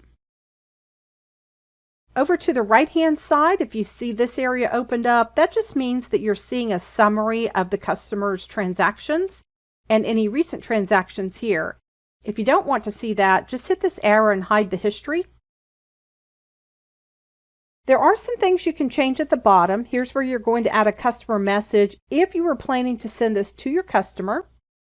There's also a place for a memo at the bottom. And also this tells me the customer is taxable when it comes to sales tax. Because this is a non-taxable item, there won't be any sales tax involved in this transaction. Let's go back up to the top and see if there's anything new. You should be familiar with most of this. Here under the main tab is where you can search through your credit memos. You can also use this find option. If you're looking for one and you just can't find it, type some of this criteria in and see if that helps you find that credit memo. The next option is your new option, which is the same thing as save and new at the bottom. It will save this one and put you on a new blank credit memo. You can save this. If you want to save it as a PDF, you have that option. You can also just save it. And then of course, here's your delete option if you want to delete this credit memo. Here's where you can create a copy, meaning create another one just like this and make any changes that you'd like. And you can also memorize this. You probably wouldn't memorize a credit memo, but you have that option. You can also mark this as pending. Remember, that means it will not show up as part of your accounts receivable unless you have turned that option back off. You could print this out if you want to. I'll give you a preview real quick. This is going to look just like an invoice did. You can see it says credit memo here instead. I'll go ahead and close that. You could email this if you wanted to your customer or print it out. We're not going to do either in this case. We're just trying to clear a balance on their account. You can also attach a file if there's one that you possibly have already scanned in that you want to save, and it has to do with this credit memo. You could attach that file here. Here's where you have a few new options because these are related just to credit memos. You can use this credit to give them a refund or apply it to an invoice. An example of giving them a refund would be if the invoice was paid in full, then you could use this and create a refund to give to your customer. This would actually put that balance in your bank account register as well. We're just going to use it to apply to an invoice. Any invoices that are still open, you'll see them listed here. It'll always check off one that has an exact match. Just make sure you have the correct one checked off that you're trying to credit. I'm going to click Done here at the bottom. And then we're going to click Save and Close. And let's see how this shows up if you're looking at your Customer Center. Here you're going to see the estimate we created. There are 3 invoices, a payment, and there's the credit memo right there at the bottom. That's how you're going to create credit memos in QuickBooks and apply them to an invoice or give your customer a refund. Now that you know how to create credit memos in QuickBooks, I want to talk about creating customer statements. Statements go to customers at the end of the month, and it just gives them a history of what happened during the month. Why don't you head over to video number 14 and we'll get started creating those customer statements. Hey there, welcome back to QuickBooks for Desktop 2023. It's Cindy again. We're working our way down through section 4, where we've been talking about customers and jobs. We're down to video number 14 now. I want to show you how to create what we call customer statements. A statement is a summary that you send out to the customer, usually at the end of the month, and it just gives them a list of everything that happened that month. It's a good gentle reminder, especially if the customer owes you money, to go ahead and get you paid. Let's flip over to QuickBooks and I'll show you how to create those customer statements. If you're looking at your home screen, you'll see the option for statements right here. Typically, when you send a statement, it's dated for the end of the current month. You can change these dates to whatever dates you would like. If I'm going to use December the 31st as my statement date, I'd probably want December 1st through December 31st as my statement period. Right now, it's going to show all the transactions that occurred during the month. If you just want it to show the open transactions, you can choose this option. And if you only want to include transactions that are over a certain amount of days past due, you can change this here. But typically you leave it on statement period. You can choose to send a statement to all of your customers. If you choose multiple customers, then you click on this choose button and you just go down the list and choose the customers you'd like to send to. You can also choose one customer and then you choose that customer. If you've got customers set up as different types or preferred send method set up, then you can go in and choose those options. Maybe you want to send just to the residential customers, or maybe you want to send just to customers that have their preferred send method set up as email. I'll go back and choose one customer, and I'll just choose Christy Abercrombie. You can go ahead and preview at any time to see what it's going to look like. This is what a statement looks like, and you can see that it does have a field for the amount due, and it's listing the balance forward from the previous month, and then you'll see the transactions for the current period. You can go ahead and print from this point if you'd like, or go ahead and email this to your customer.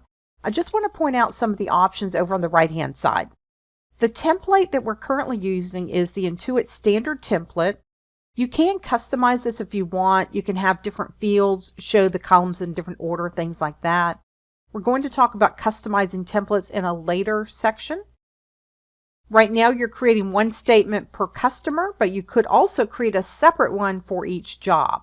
If you leave it on the per customer option, it will, on the same statement, break out the jobs for you and then give you a total for the entire customer. You can see some other options on this list. If you wanted to show the item details, you could. Maybe you want to print them by zip code. That way it's a little bit easier to send one zip code if you're mailing them. Right now it's going to print the due date on the transactions. That's the only one of those three options that is chosen. You might also want to exclude anyone who doesn't owe you anything with some of these options. Maybe if they owe less than $5, you might not want to send a statement. That would be this option here, where you can go ahead and type in $5. Or if they didn't have any account activity that month, you might want to go ahead and choose that option. You can also assess finance charges to your customers if you'd like.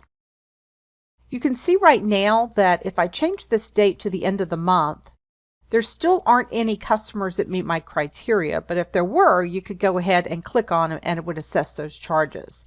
It would actually make a separate invoice for that customer. Once you've chosen all of your options, you could go ahead and assess the charges. And just a little FYI, if you wanted to go ahead and set up what the charges would be as far as finance charges, you could go through the preferences to do that. I'll cancel and just show you where that is in 1 second. Once you're finished with all of these, you just want to go ahead and either print these out, email them, or you can close this window. I'm going to close real quick and just show you, if you go back to Edit and then down to Preferences, there is a section where you can assess finance charges right here. And under the Company Preferences tab, you would go in and set up that annual rate. You would go ahead and set up the finance charges, the grace period, all of this. And based on the options you've chosen here, QuickBooks would go ahead and assess those charges over in that other window that we just looked at. That's a quick, easy way to work with statements in QuickBooks. Why don't you go ahead now and move over to the last video in section 4, and I'll show you how to use the income tracker in QuickBooks.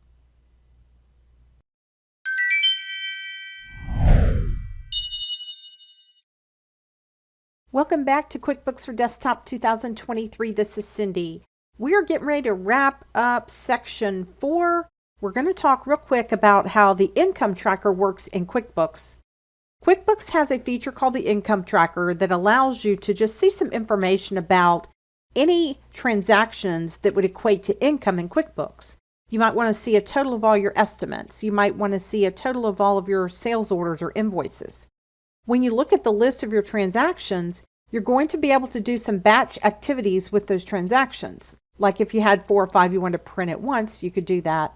Let's head on over to QuickBooks and I'll show you how to get to the income tracker, and then we'll see what type of information you can glean from that.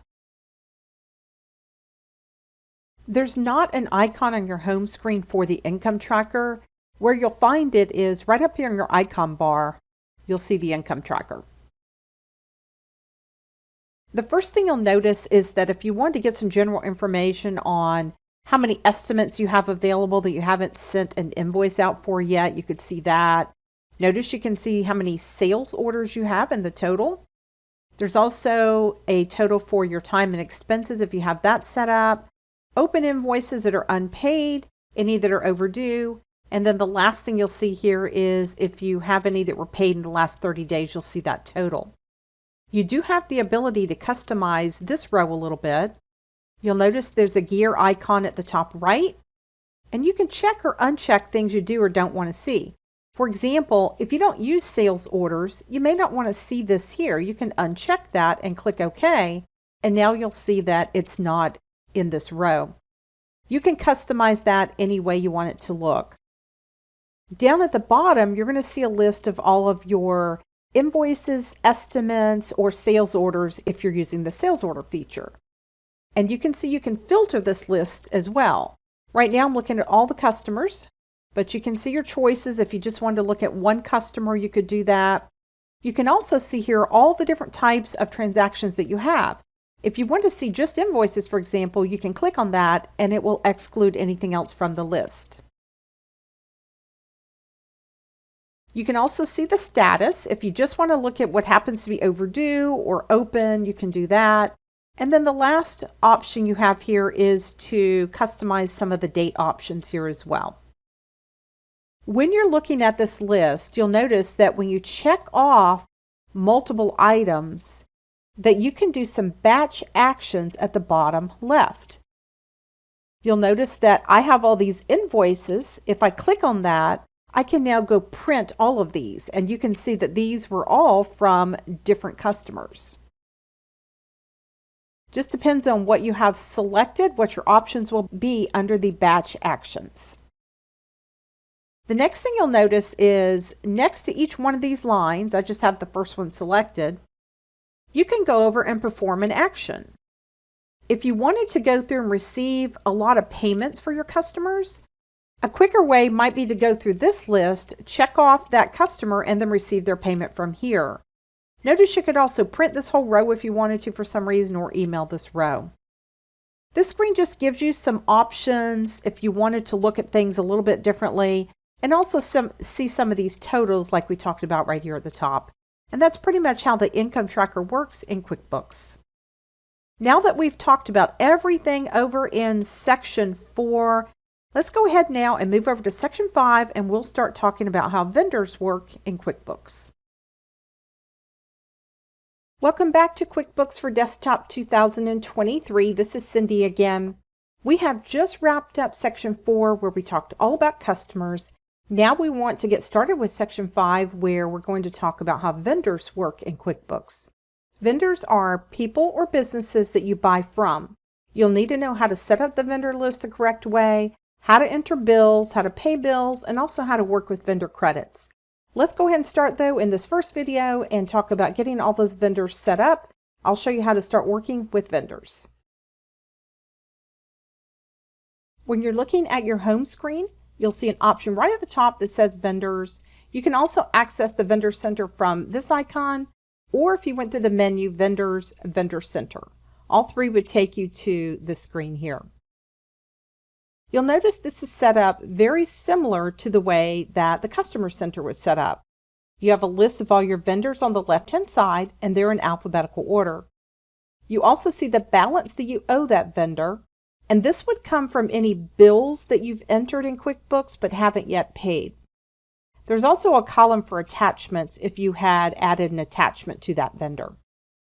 Notice I'm looking at the active vendors right now. If I click the down arrow, I have some other choices. I want to point out the All Vendors option because what this does is opens up this area on the left. If you have a vendor that you want to make inactive, just click the space to the left of that vendor and that will put an X there indicating it's now inactive. And what that means is that when you're anywhere else in QuickBooks and you pull down a list of vendors, this one will not show up. However, you can activate it again by clicking the X. I'm going to go back and show just the active vendors. The next thing you'll notice is that the vendor you have selected You'll see their vendor information here on the right. There's also a map and some directions, just like we saw with customers. This will take you to Google Maps and give you directions to this address here. You can add an attachment right here at the top. If you have a file that's already in your computer, you can go ahead and attach that from here by choosing Computer. You can also pull in any attachments from your mobile or the Document Center, or you can actually just drag and drop. If you had a bill, for example, in Outlook, you can drag it right into this area here and then click Done, and that will attach it. If you wanted to edit any of this vendor information, just click this little Edit button right here, and then you can go in and fill out any of this information. There are some reports over on the right. There's a quick report you can run for this vendor, and there's also one for the open balance, meaning anything that you still owe that vendor. There's options here as well for ordering 1099 forms and checks if you'd like to get them from Intuit, but you do not have to buy them from Intuit. You can buy them anywhere you like. Down here at the bottom, you're going to see transactions. These are all of the transactions for that vendor. If you wanted to go to one of these, just double click and open it up, and then you'll see that transaction. If you wanted to make a change to it, just go ahead and do that and save and close at the bottom. You've got your Contacts tab. This would be your contact person, or if you have multiple people at that organization, you can go ahead and add that. You'll just go down to Manage Contacts and add a new one at the bottom, just like we did with the customers. Here's your to-do list. If you have any items that you have to take care of related to this particular vendor, you can go ahead and click on Manage To-Dos. There's an arrow to the right, and you can create a new to-do. And that way you'll know what types of things you have to take care of. You can also run some reports. The next tab over is your Notes tab. All you have to do is come down to the arrow next to Manage Notes and add a new note. Also, if you had sent emails through QuickBooks, then you'll see those listed here. And the last tab says Items. This is where if you have particular items that you maybe order or maybe services you provide, things like that, you can have all those things listed here, and you can see the information that you can keep about that particular vendor. Let's go back up to the top and look at how to set up a new vendor. The first thing you'll notice is there's an option that says New Vendor. We'll choose Add New Vendor, but I want to show you that you can also add multiple vendors. The first thing you want to do is add the vendor name. We'll say ABC Plumbing. There is a place to put the opening balance. This is the amount of money that you owe the vendor as of the start date of your company file. You typically don't want to put that in because you won't have a list of all the bills that you still owe the vendor. It's better to go enter those bills separately. Just don't enter them both because you'll end up having an opening balance and those bills, and that will double what you owe the vendor. We're on the address info here, and you can see all the fields that you can fill in. You can put in the company name. You can put in the actual person's name if you're buying from an individual. You can see all these fields having to do with emails, website, phone numbers. If you filled in address information, it would populate right down here. The next tab over is the payment settings. If your vendor gives you an account number, you can go ahead and put that in here just to keep track of it. And if you have particular terms with that vendor, you can set that up here as well. If you're going to be sending checks to your vendor, you can put in how that vendor wants their name printed on the check. You can also put in a credit limit if your vendor's giving you one. There's also a billing rate level option, and what this has to do with is if you actually buy services from a vendor, it might be that sometimes that service is an hourly rate, and sometimes it's a custom rate you've set for a particular item that you're working on with that vendor. The next tab over on the left is your tax settings, and this is a really important tab that I want you to make note of because if you have subcontractors that work for your business and you need to send them a 1099, this is where QuickBooks is going to know which vendor gets a 1099. you're going to have to put in the vendor tax ID number and check the box they're eligible for that 1099. That's very important because if you don't do that, it will not pull that vendor when it pulls 1099 reports. The next one is your account settings. If you want to enter bills or checks, for example, in QuickBooks, and you want it to pre-populate with one or more of these accounts from your chart of accounts, then you can set that up here to have it automatically pull those in. If you don't do that, what's going to happen is it's going to pull in the last account that was used when you wrote a check or when you created a bill. The last tab on the left says additional info. If you wanted to have different types of vendors, you could set them up here. You can also set your custom fields over here by choosing define fields and then making sure the ones you want to show up for vendors are checked, or if you had a new one, you could type it on this next line. Once you're finished, go ahead and click OK, and that's how you're going to set up vendors in QuickBooks. Let's go ahead now and move over to the second video in section 5, and I want to show you how to get started entering bills in QuickBooks. Hey there, it's Cindy again. Welcome back to QuickBooks for Desktop 2023. We're working in section 5. We're talking about vendors. This is really the accounts payable section. We've already talked about how to enter a vendor, and now that we have one set up, I want to show you how to go through and enter bills. Let's go ahead and flip over to QuickBooks and we'll get started. QuickBooks has an icon right here for entering bills. You want to make sure that you enter all of your bills in QuickBooks so that you can run reports to see who you owe, how much you owe, if there's anything that's overdue, those types of things. I would even go ahead and enter any automatic payments coming up.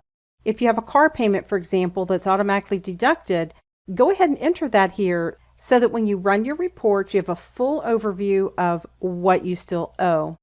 There are a lot of people that don't enter the bills, they just pay them. Your accounting is correct if you do that, but you won't be able to run any accounts payable reports to see exactly where you stand. It's highly suggested that you enter bills and then go over here and pay bills. Let's go ahead and enter a loan payment. The first thing I want to point out is the fact that bill is automatically selected. Sometimes you might get a credit from your vendor. If you're entering that credit memo, go ahead and choose credit here. QuickBooks wants to know who your vendor is. You can pick it from this list, or at the very top of this list is an option to add a new vendor if they're not already here. You'll see it populated the address for me. And if there were any terms already set up in the vendor setup, then you would see them listed here. If not, you need to choose your terms from this list. I'll pick net 30. You'll notice there is a field now that appeared for the discount date, and I can't type in there, and that's because that field's only available to use if you pick one of these top two options or create one similar to this. In case you don't know what this means, 1% 10 net 30 means that your bill is due in 30 days, but if you paid in 10, you can take 1% off of the total of that bill. If you choose that option, you'll notice now you can change the date over here for your discount date. I'm going to go ahead and put mine back on net 30. There's also a place for a memo here. If you wanted to say something like monthly payment, you could go ahead and put that information here. The next thing you'll see at the top right is the date of your bill. Then you have a place for a reference number. Usually if you receive a bill from your vendor, it will have what they call an invoice number on their side. On your side, they call it a reference number. You want to make sure you plug that in so that when you're actually printing checks or paying this bill, that reference number will pull so they know how to match it on their side. When you have a loan, it's usually going to be your loan number instead of a reference number. The next thing you want to do is go ahead and put in the amount of that payment. And if you're using the class feature, then you want to pick the class that this goes to. If it doesn't go to one, then you can just leave that blank. When you're looking at your expenses tab down here at the bottom, you're going to want to put in the amount of the loan that's principal and the amount that's interest. When you're looking at your chart of accounts, you want to go ahead and look for your loan in the other current or the long-term liability list, whichever one applies. The next account down is going to be interest expense. If you don't have interest expense set up, you can see this is a great way to do it. You will have finance charges. That's more related to credit card charges. And then there's loan interest, which is what you would choose here. The next thing you want to do is make sure you have the correct amount next to each one of these that applies. And if you don't know the amount of that loan interest or the amount of the principal, you could just put $500 next to the loan and then come back and change that later. Here's a neat little calculator trick in QuickBooks. If you don't know at this point how much the interest should be, what you can do is right there in that amount field, I'm going to type 500, and on my keyboard, I'm going to say minus 356.98 and then hit the enter key, and now it's given me the amount of my interest. Make sure if these apply to a customer or job that you fill in the information over in this column. If it's going to be billable, you'll fill this in. And what this means is if you intend to turn around and have your customer reimburse you, you want to pull it onto an invoice, then make sure it's checked under the billable column. And then the last column is the class column. Over on the right-hand side, what you see is any information about that vendor and some recent transactions. If you want to hide that area, just hide the history with this arrow, and that way you can see the full screen. Now that this is set up, I'm going to save and close. You'll notice in this case, I changed the terms for my vendor. It's asking if I want to change them permanently in the vendor's record. I'll go ahead and say yes. And now that bill will be saved. It is now part of accounts payable. If I go back to my vendor center, which I still have open on the left over here, and I click on that vendor, you'll see that bill show up when you're looking at the transactions tab, and you can see it right down here at the bottom. I'm going to double click and open that back up because there's a few more things that I want to point out to you. I want to point out some of these options. Most of these you'll be familiar with already, but there are a few that you haven't seen yet. You're already familiar with your Find feature. Here you can search left or right to look for any bills that you just can't find. Here's an option to create a new bill. This will save the one you're currently on and put you on a new blank bill. Here you can save that bill. You can also delete it if you want right here. Sometimes people choose to void them instead of delete them. That's an option. You can create a copy. You can also memorize this. Here's an option to print your bill if you wanted to do that. You could also attach a file. If you actually used a purchase order to create this bill, which we did not, we're going to talk about purchase orders coming up in section 6. But if you did, you could select your purchase order from the list. You could also enter any time that might be related to working on setting up this bill. Clear splits basically means that it would clear both of these out and you could enter these again. Here's a recalculate option. And here you can upload and review bills, and we're going to be working on that in the third video. You could also pay your bill from here. Chances are you won't be on this screen when you're ready to pay the bill, but you could.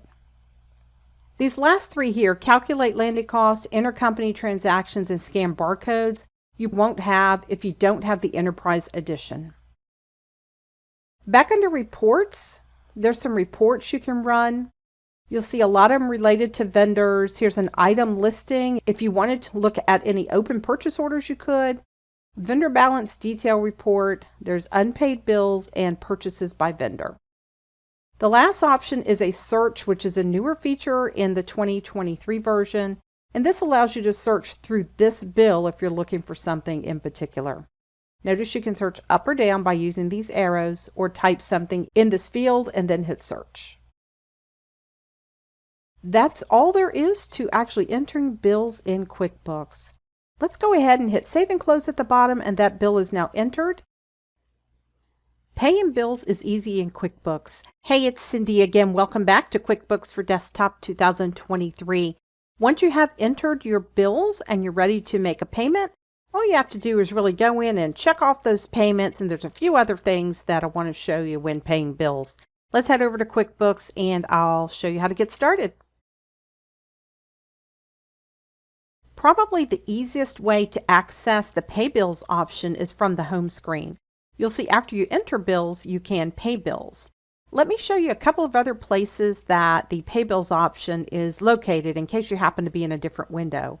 I'll go back up here to the Vendor Center. And in the Vendor Center, what you're going to see is up here where it says New Transactions.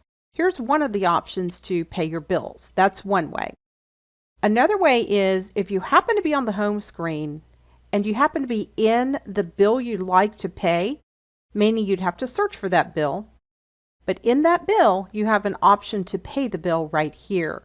So it really just depends on where you happen to be clicked, how you want to access that bill pay option. I'll go back to the home screen, and after Enter Bills, I'm coming across to the Pay Bills option. This is a list of all the bills that you owe, even if you owe a penny. There are different ways to sort this list. You'll notice currently I'm showing all the bills, but I could look at only the ones due before a specific date if I wanted to. I could also filter this list. If I just want to see the bills for a particular vendor, let's say Cal Gas and Electric, you can see now that we only owe Cal Gas and Electric one payment. The other thing is, if you're looking at all of your vendors, you can sort this list. You probably do want to leave it sorted by vendor because then all of CU Electric is together, for example. But you can also look at this by the amount that's due. If there's an amount to pay, you could sort it that way. There's just different ways to sort this list. What you want to do is go down the list and check off any of the bills that you want to pay. I've checked off both of these CU Electric bills, and I'm going all the way over to the right because this is the amount to pay. It's going to assume you want to pay all of the bill unless you change this.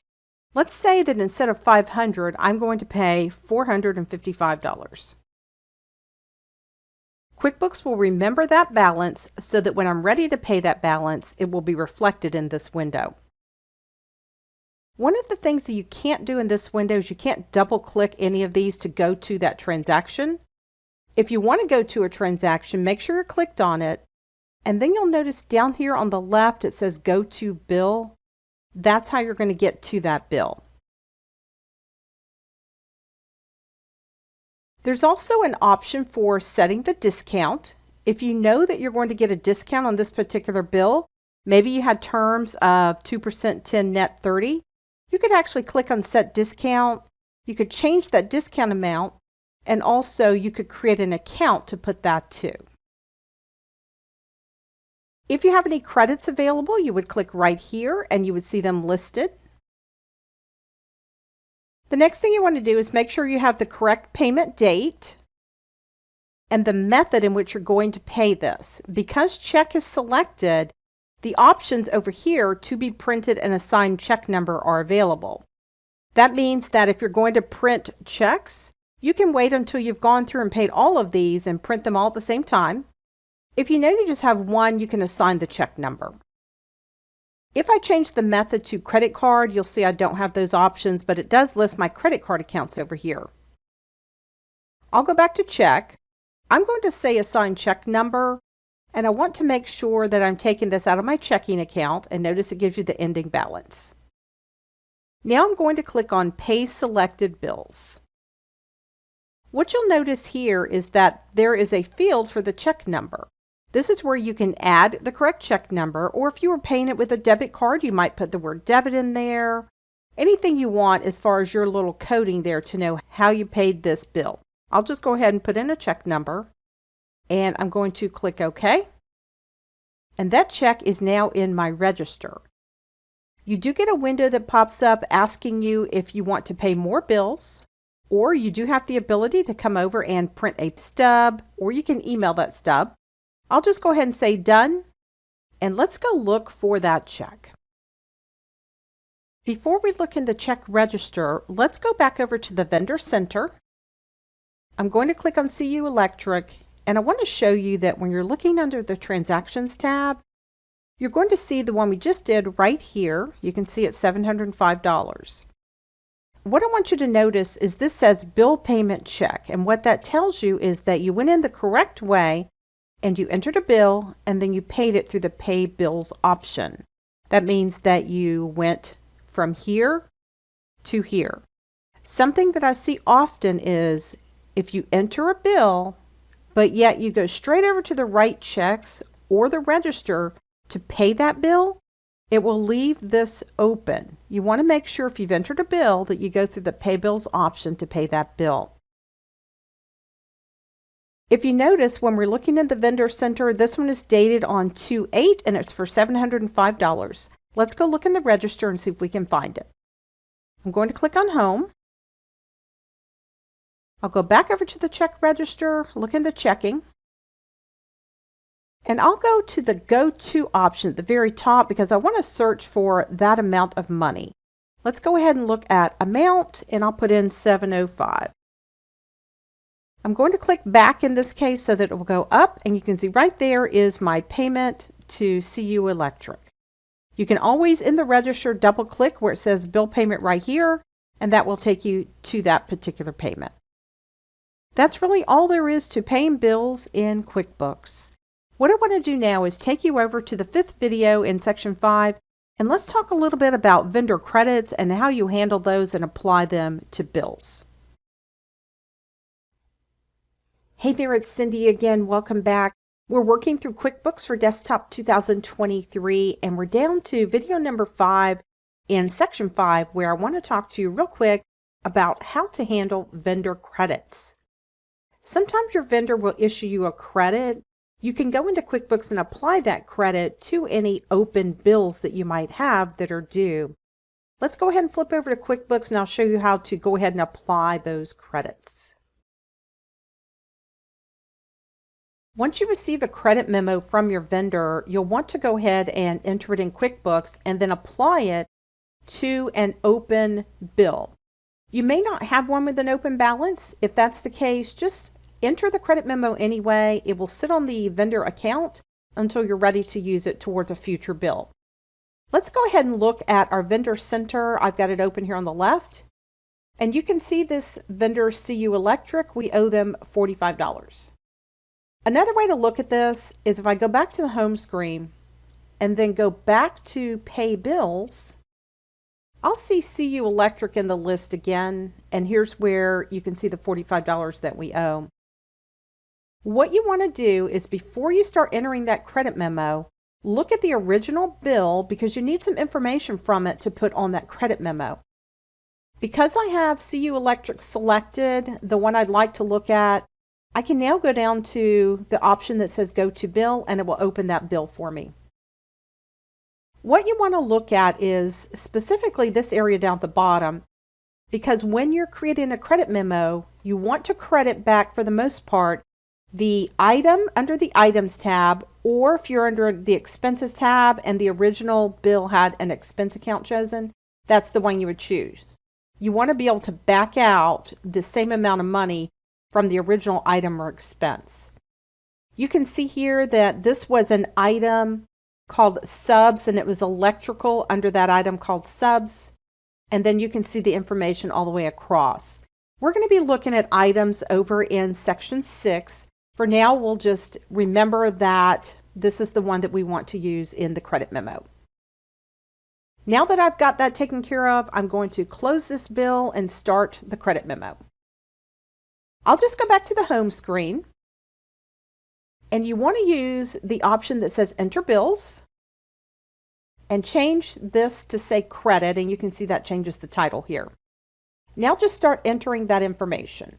I'm going to put in CU Electric. The class was Remodel. I'll just choose a date for that credit memo. Then I'll put in the reference number. Typically that's on the credit memo. I would like to credit $45. And remember, the original bill was under the Items tab, and it was an item called Subs, and then a sub-item underneath called Electrical. Now I'll just go ahead and put in my quantity as 1. I'll come over to the amount and put $45. When you're working with items, if you change the cost like I just did, it will ask me if I want to do it permanently. I'm just going to cancel that for now because I don't. This is a one-time thing. If you had a job that was referenced, then you'll want to make sure you fill that in. And also make sure that you're using the correct class that was on the original bill. Now that you have all of that set up, you can go ahead and save and close. And now let's go back to pay bills. Now I still have it open here. If I didn't, I could go over here to pay bills. Here's my CU Electric. I still owe $45. But what I want you to notice this time is now where it says total credits available, there's a $45 credit available. I'll go ahead and click on Set Credits. What QuickBooks will do is if it sees a credit for that vendor that's the exact same amount, then it will automatically check it off. You just want to make sure you have the correct one selected and then click Done.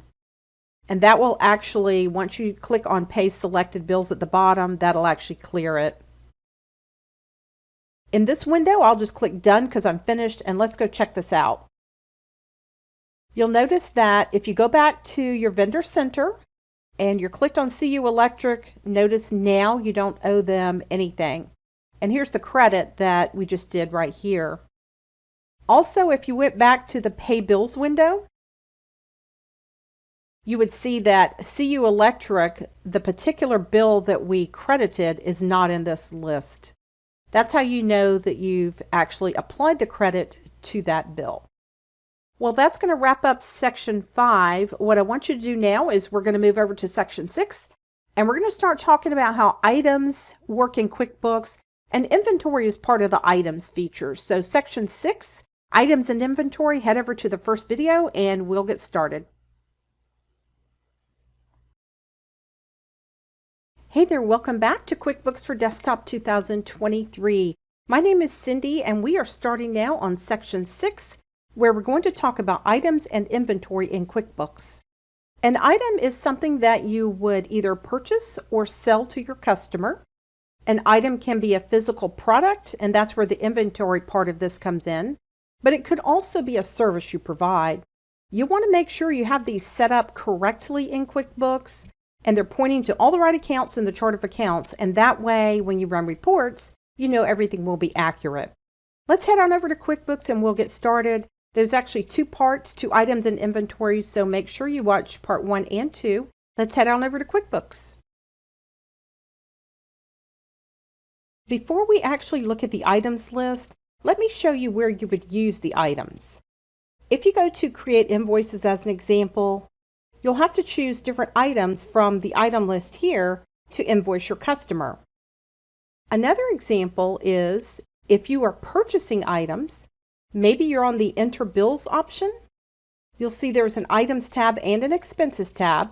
The Expenses tab will have your chart of accounts, but the Items tab will actually have that same item list right here because sometimes you're buying items. You're going to see these 2 tabs, Expenses and Items, on each of the forms that you work with in QuickBooks. To access the items list, you will need to go through the menu, click on List, and the second option down says Item List. This is a list of all the items that you buy or sell in your business. This item list can have 100 items in it, or if you only have 6 or 7 things you do, you might only have a very short list. You'll notice that each of these items is set up as a certain type. You'll notice here you have what we call service items. Those are services you perform for your customers or you purchase them. You've got framing, installation, here's repairs. When you're looking at the different types, you'll notice that all of the service items, if you come over to the column that says name, they're in alphabetical order. The same would be true for inventory parts. When you're looking at your list of inventory parts, those are in alphabetical order.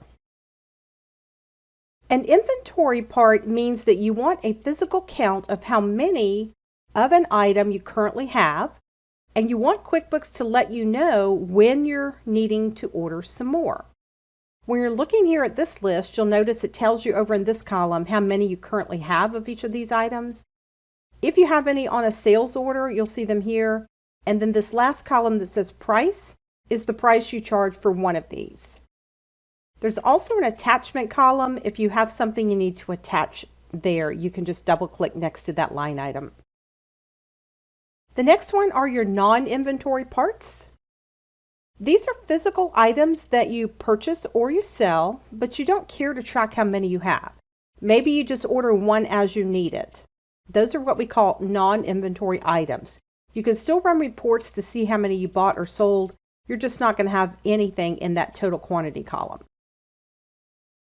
Another type is the other charge. You'll notice these are miscellaneous things like bad debt, delivery charges. When you go down the list, the next one I want to point out is the one that says subtotal. This is a great one to use because what this allows you to do is you can enter 8 or 10 items, and then if you want to subtotal those, you can do that by adding a line called a subtotal. And as long as you set it up and the type is called subtotal, it will add anything above it.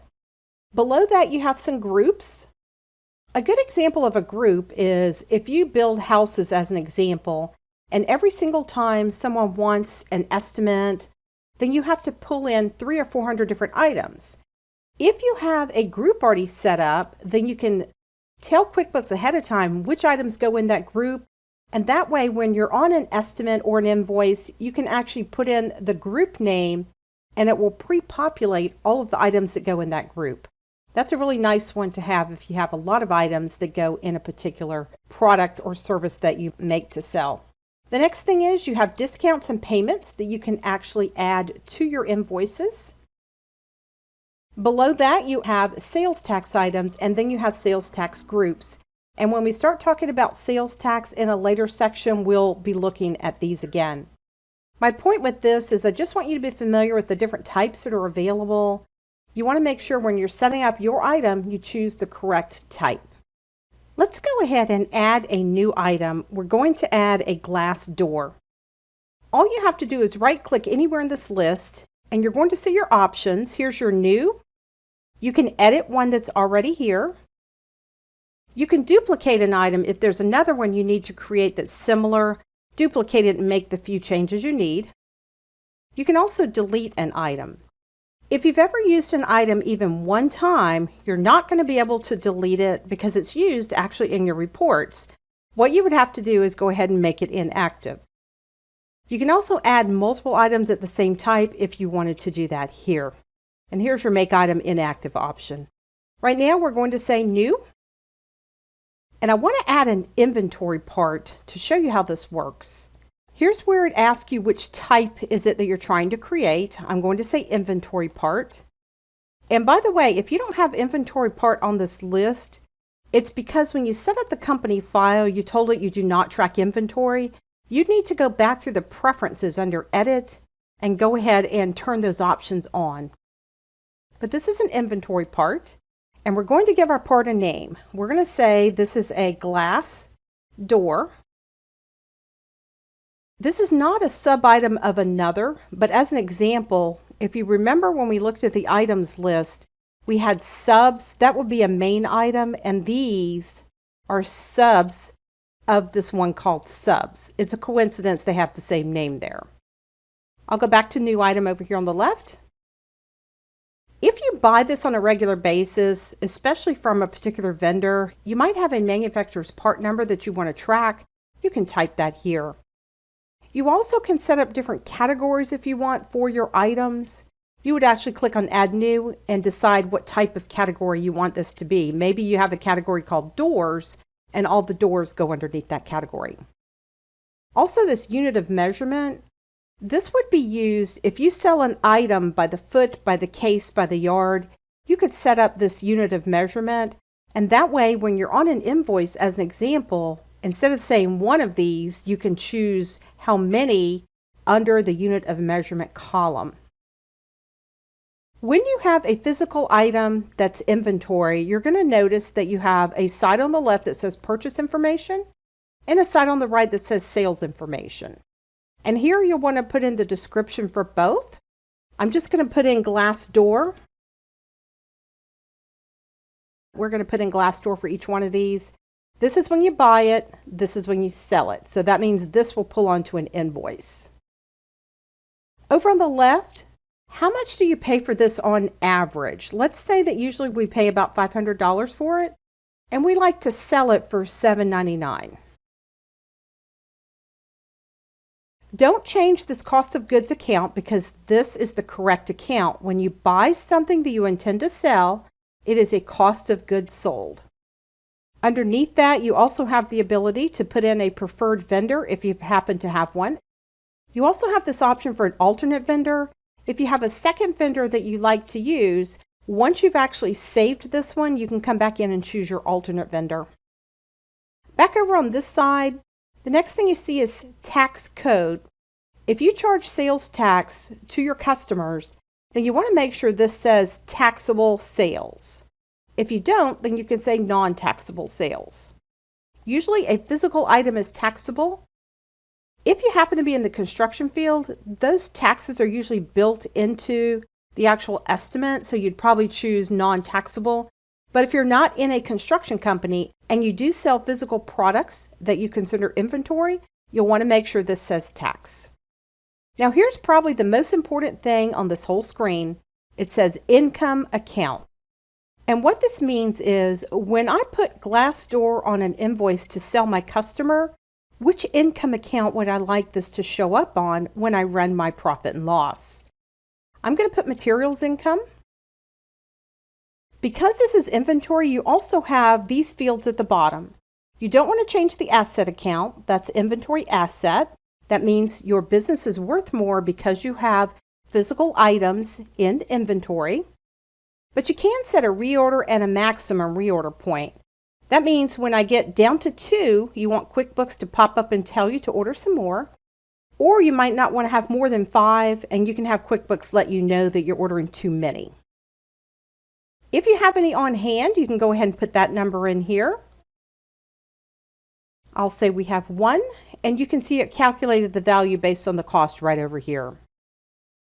That's all you have to set up when you're setting up an inventory part. I'm going to click OK, and we're going to look in our items list and see if we see our glass doors, and we do right there. And you can see we told QuickBooks we have 1 and that we charge $799 for that glass door. And that's how you're going to start putting items into inventory. At this point, if you buy more glass doors, and it doesn't matter how you purchase it, it could be you have a bill for it, it could be you used your debit card and bought a few more.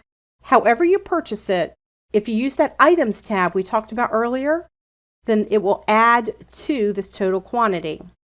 If you put this item on an invoice and you sell it, this quantity will decrease, and that's how the numbers go up and down here.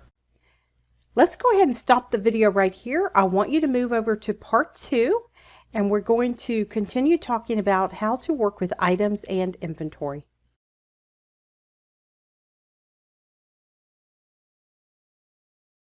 Welcome back to QuickBooks Desktop 2023. This is Cindy again. We're working through section 6 now.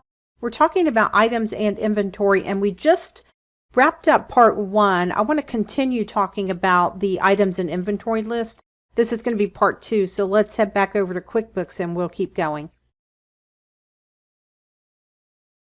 From the home screen, I'm going to head over to Items and Services. The first thing I want to do is set up a new service item called Inspections. I'll just right-click anywhere and choose New. The type will be Service. I'll put in the item name, which is Inspections. If this was a sub-item of another, I could check the box and then choose that item, but it's not. We'll just leave that unchecked. If I'm using the categories, I can go ahead and choose a category from the list or add a new one. And the same thing with the unit of measurement. I'm going to go ahead and put Inspections down in the description area, and then I'm going to put in the rate. We'll say we charge $100 for each one of these. And since this is a service item, it will be non-taxable. The most important thing on this window is make sure you have the correct account chosen. You want to pick an income account because when you put this item on an invoice, you want it to go back to one of these. I have one called Inspections right here. I'll just use that one and click OK. And now you'll see Inspections at the top of your list right here.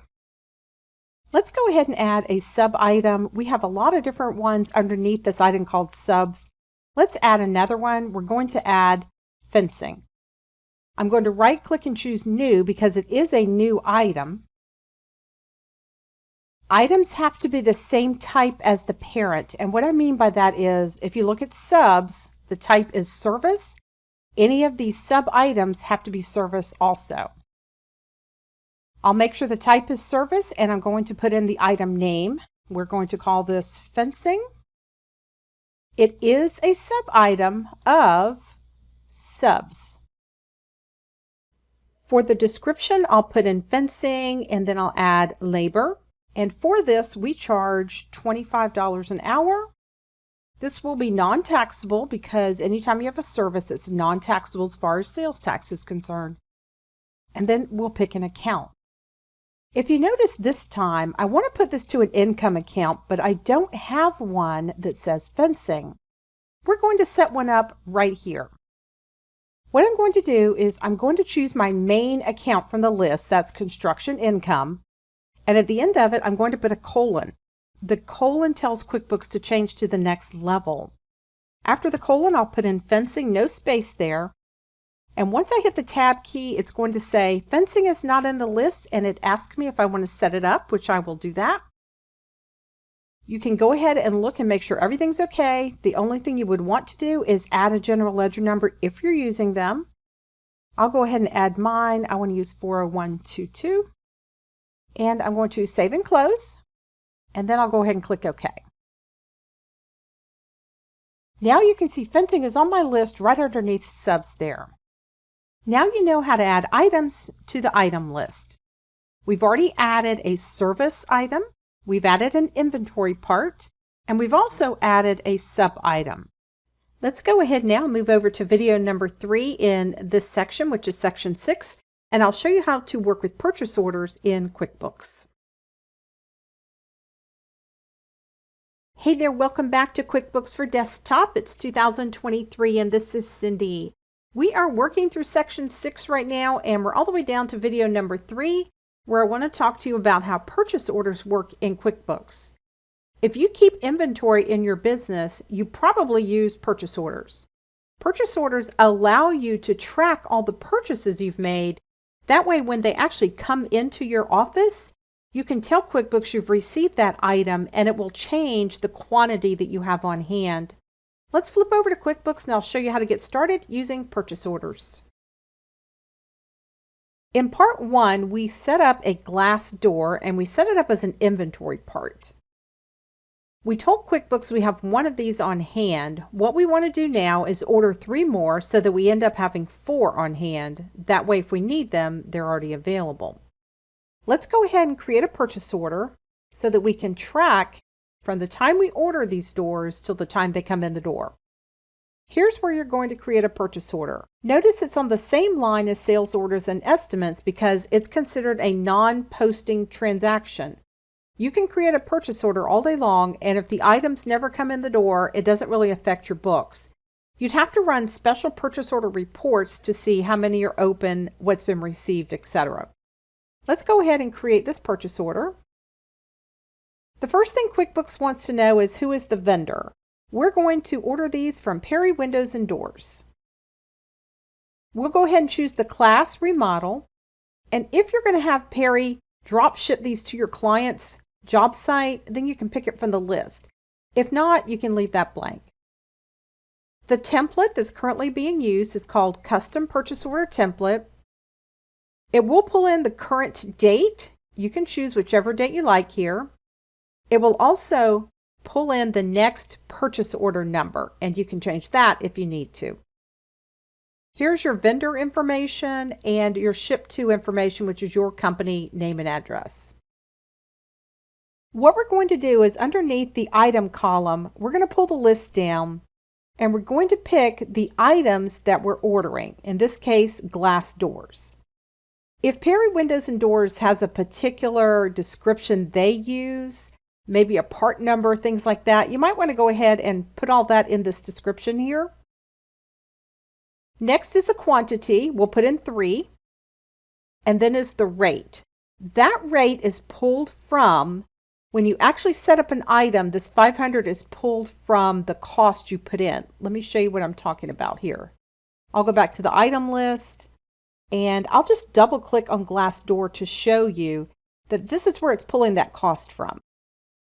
If you happen to be getting these for a different price, then you can go ahead and change that. Let's say they were on sale this week, and that's why we picked up 3 of these.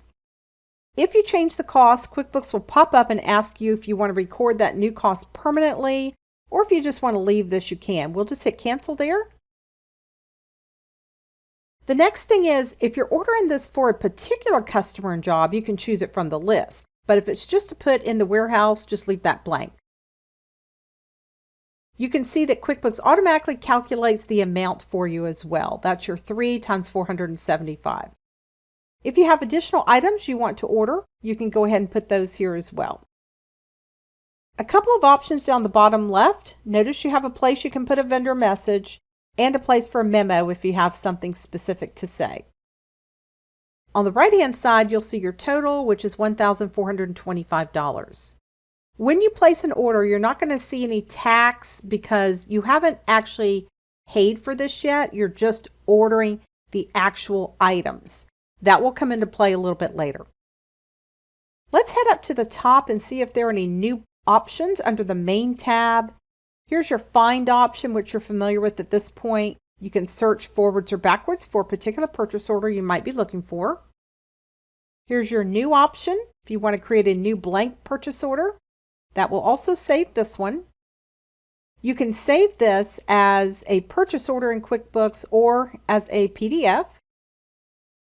Here's where you could create a copy. You might need one very similar to this. You could create that one and then make any changes you need. And if it's something that you order on a regular basis, you can go ahead and memorize that. And we'll talk about that in a later section. Here's where you can print. I'll give you a preview of what purchase orders look like. You can see when I zoom in, it just says purchase order right here and it has all of the information on that purchase order. Let me close that. You can also email this to your vendor. There's your print later and email later. We've talked about those before. If you have these selected later, you can print or email a batch of purchase orders. You could attach a file here. You could also create an item receipt. That's actually going to be the next thing on the flowchart that we do. Chances are you won't be here when you receive those items, but if you happen to be here, you could do it from this button right here. You could also select item receipts. Again, we don't have any item receipts yet because we haven't received those items. That'll be next. You can also view the vendor price right here. The next tab is your formatting tab. A lot of these are used for creating custom purchase orders, which we're going to do in a later section. Make sure you bring your spell check. You can insert a line. That means wherever you're clicked, the line can go above the one you're clicked on. You can delete the line you're clicked on or copy that line. And this has more to do with designing custom templates. There are some reports you can run for purchase orders. Here's one I mentioned earlier, open purchase orders. Those are any purchase orders you have not received everything from yet. You can also see these by job. You can look at them by item detail, maybe see just an item listing, and then there's purchases by vendor detail. These are some of your quick reports and your transaction history reports right over here. The last tab is your search tab, which is new to this version. If you want to search this purchase order for particular words, you could type it here and it would search this purchase order for you. Most everything you'll use will be under the main tab. That's a quick, easy way to set up your purchase orders in QuickBooks. After you've created a purchase order, those items will come into your store and you want to go ahead and receive them into inventory. Let's go ahead and head over to video number 4 and I'll show you how to get started adding those items into your inventory.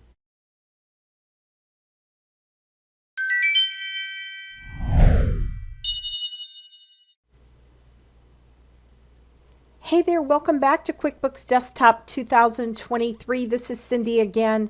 We are working our way through section 6 where we're talking about items and inventory. Now that we know how to add items, we know how to create purchase orders, it's time to actually talk about how you receive those items into your inventory once they're delivered to your office. We set up a purchase order in video number 3. Now that we've done that, we can go through and receive the items from that purchase order. Let's head on over to QuickBooks and I'll show you how that's done. Before we receive our inventory, I want to head over to Items and Services and look real quick at the glass door.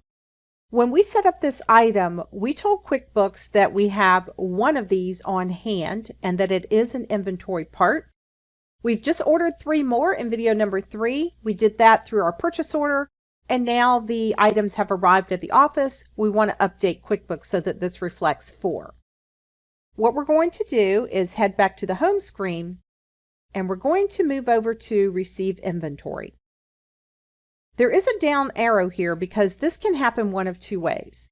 Your inventory can arrive with a bill, but most of the time the inventory arrives with a packing slip so that you can check and make sure you received what you ordered, and then later the bill comes, or later you pay for it. We're going to use the bottom option so we can receive this without a bill. This is what we call an item receipt. The first thing QuickBooks wants to know is who is your vendor. We ordered these from Perry Windows and Doors. Because there are open purchase orders for Perry Windows and Doors, QuickBooks wants to know if I want to receive against one of these.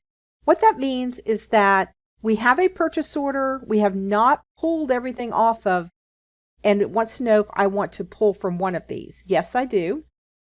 And you can see if you have more than one, it will list them both. You check off the one you'd like to receive against and click OK.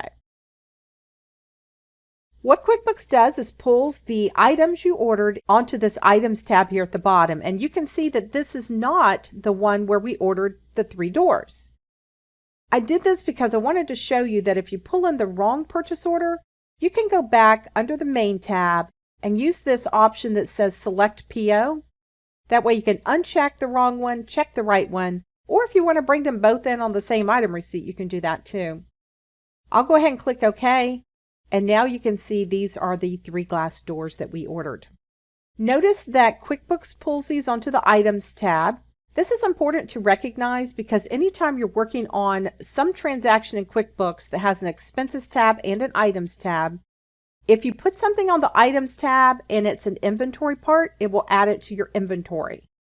A check is a really good example. If the company only sent you 2 of these and one is on back order, then you just change this to 2 and it will remember there's one left. That way you can use it in the future. This little icon right here that you see, if you click on it, it just shows you your item, how many you have on hand, and if you have any on purchase orders that are incoming. That's all that is. You can just close that if you happen to open it up. A couple of buttons at the bottom. Here's where you can clear your quantities. That will just put this back on 0 and you can type in the number you are receiving. If you wanted to change your PO, you change it here. Here's where you're actually going to show the purchase order. Maybe you need to change it or look at it for whatever reason. I'll go ahead and close that. On the right-hand side, this is just some summary information about Perry Windows and Doors. You can look and see some of the recent transactions. If you don't want to see this, just hide the history, and that way you can utilize the whole screen. Let's see if there's anything new up here under the Main tab. You should be familiar with most of this at this point. We did talk about selecting PO. Let me mention the Enter Time. We're going to talk about time in a later section. I wanted you to be familiar with this because what it allows you to do is if you are tracking job costing for your customers, then the time you spend working on receiving these items is a billable cost. You can actually track that by choosing this Enter Time here, and then you can put in the start and end date that you're working on this, and then it will track your time. You also can clear the splits. That just clears everything off of both of these tabs. And if you want to recalculate, you could do that. I'll just mention the scan barcodes. This is an added feature for QuickBooks. If you do a lot with inventory, you can work with the barcode scanning software that's available that works with QuickBooks, and then that helps you scan your items. There are some reports back here. All of these have to do with items. We've seen a lot of these before. And then you have your search option where you can search through this item receipt for anything that you happen to be looking for. Once all that's filled out, save and close at the bottom. And now let's go back to our item list and see if we have 4 of these. And here's glass door. And yes, we do. And that's how items are going to be received into QuickBooks. There are other ways, like I mentioned. If you purchase them, make sure that you put that item on the Items tab. Now that you know how to receive your items into inventory, let's go ahead and head over to video number 5, and I'll show you how to handle the bills that come in for those items. Hey there, it's Cindy again. Welcome back to QuickBooks for Desktop 2023. We're in section 6, and we're going through how items and inventory work in QuickBooks. We've already learned how to enter some items. We've learned how to create a purchase order and how to receive those items. The next thing that would happen in the process is you would have to pay for them. You would either get a bill or you just pay for them manually. I want to go through how to handle the bills that come in for items that you've created through a purchase order. Let's head on over to QuickBooks and I'll show you how to handle that. After you've created a purchase order, received your inventory, then you can enter your bills against inventory once you receive them.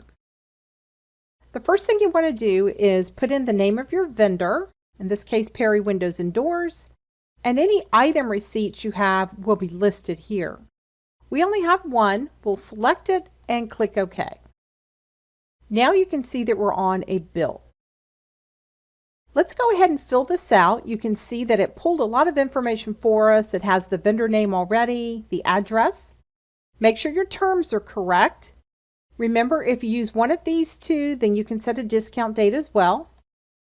There's also a place for a memo. You can type anything you'd like in that memo field. Over on the right is where we're going to set the date. And this is the date that's actually printed on that bill. Then you'll go ahead and put in that reference number. And then we're going to change the amount. Remember that when you create a purchase order, the amount is only for those items. It doesn't include any sales tax, shipping, any of that. Let's say that they're charging us an extra $25 for a delivery fee, so we'll change that to $14.50. You want to make sure the bill due date is correct, and if you're using the class feature, go ahead and put in the correct class. We have our items already pulled in. That total is $1,425. We need to add our freight and delivery fee. That's going to go over on the Expenses tab. This is your chart of accounts, and all you're going to do is type in that account. In this case, it's freight and delivery, and then fill any information that you need across on that line. This is a good example of how to split your costs between your items and your expenses, these two tabs. You're very familiar with everything here already. I don't think we're going to go back through any of that. You do have reports as well. You can look through those, and then there's your search feature. I'm just going to head to the bottom and save and close. Anytime you've created a bill from an item receipt, you will get this message saying that this transaction is linked to others and it's asking if you want to change it. Always say yes there. And now that bill has been entered in QuickBooks. You do not have to go and enter it here at a later date because you've already done it right here. That's really all there is to handling your bills for items when you use the purchase orders and create your item receipt going through it this way. Let's go ahead now and just head over to video number 6, and we'll briefly talk about how to pay for your items when you're not using the purchase order system. Welcome back to QuickBooks for Desktop 2023. This is Cindy again. We are nearing the bottom of section 6. We've been talking about items and inventory, and now I want to show you that once you've completed that whole purchase order system on the flowchart, the last thing you did was you entered a bill for those items, and now you want to go and pay for those items.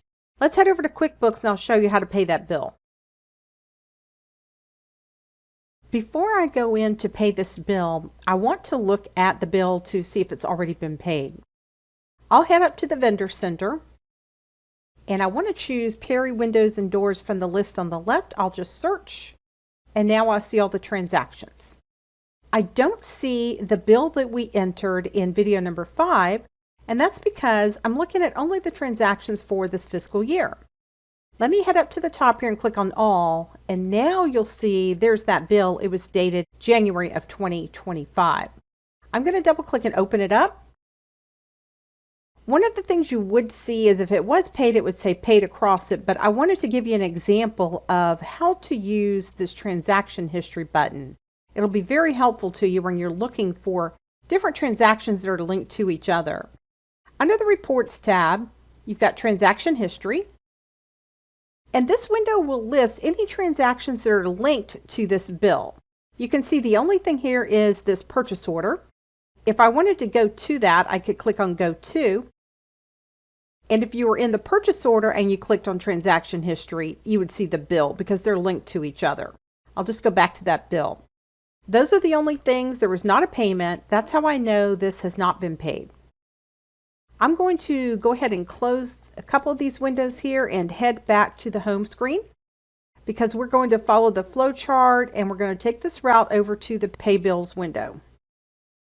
What I want to do is look for Perry Windows and Doors, and I see the one that I'd like to pay here. It's $1,450. If you wanted to pay more than one, you could go ahead and check those off. If I wanted to go to that bill, I have a way to go to it since it's selected. Do you want to put the payment date in? We'll say January of next year. I'll use the method as check, and I'll leave it on to be printed. And I am going to pay this out of my checking account. So all of that looks good. I'll go ahead and choose Pay Selected Bills at the bottom. This is asking me if I have more bills to pay or if I want to go ahead and print the checks from here or if I'm done. I'm going to hit Done. Let's head over to our checkbook register and see if we can find that payment. We haven't really talked much about the register. Once you click on the icon, you want to make sure you have the correct bank account chosen and then click OK. And now I see my payment at the very bottom of this list.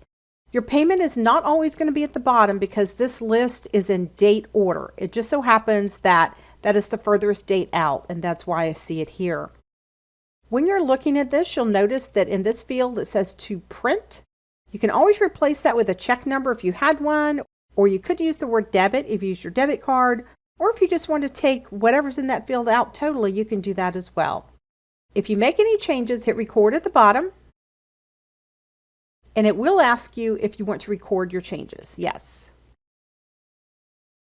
That's how you're going to pay your bill when you've gone through this whole purchase order process. Now that you know how to pay for your items using the Pay Bills feature, let's talk about how you manually adjust your inventory. Head over to video number 7 and I will see you shortly.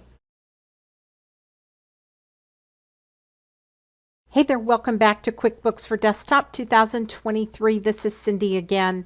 We're getting ready to wrap up Section 6 where we've been talking about items and inventory. When you're working with inventory, that inventory might get off. QuickBooks may say you have 6 of something, you go in the back and you count and you only have 5. You'll need to adjust that inventory somehow in QuickBooks, and I want to show you how to do that. Let's head on over and I will show you how to change those numbers. Let's head back to our items and services for a moment. I want to go down and look at this item here, door frame. You can see it says we have 21 of these. Let's say we've just done our physical count and we only have 19 of those. That means we need to change this number somehow. We can do that by manually adjusting our inventory, and here's how we'll do that. Let's right click, and you'll notice when you do this that you do have an option that says adjust quantity or value on hand right here. The first thing you want to do here is make sure the adjustment type is for the quantity. It could be for the total value or for both. We'll just do the quantity in this case. And put in your adjustment date. You'll also need an adjustment account. There is one called Inventory Adjustments, and if you don't have that one, you can just go ahead and add it to your chart of accounts there. The next thing QuickBooks will do is automatically create a reference number. It will be the next one in the sequence. If this is related to a particular job or customer, you want to choose that from the list. If you just went in the back and you counted, then you don't need to put anything in that field. Make sure if you're using the class feature, you've chosen the correct class. What you're going to do now is click underneath where it says item, and you're going to choose the item that you want to change the quantity for. Notice when I put in door frame, it pulled in the description. It says I have 21, but I've just counted and I really have 19. Notice if I tab through, it tells me the difference is -2. And that's what we want to see. You can add as many of these as you want. At the very bottom left, you're going to see a place for a memo. It might be something like the date that you did your count, for example.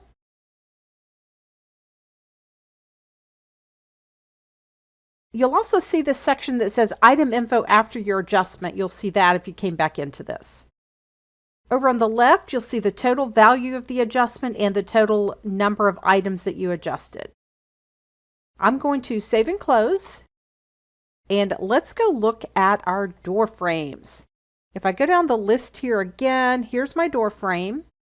And you can see now I have 19 of these. That's how you're going to manually adjust any inventory once you've done your count. That's going to wrap up section 6, where we've been talking about items and inventory. If you're not a subscriber, click down below to subscribe so you get notified about similar videos we upload. To see the full course that this video came from, click over there. And click over there to see more videos from Simon Says It.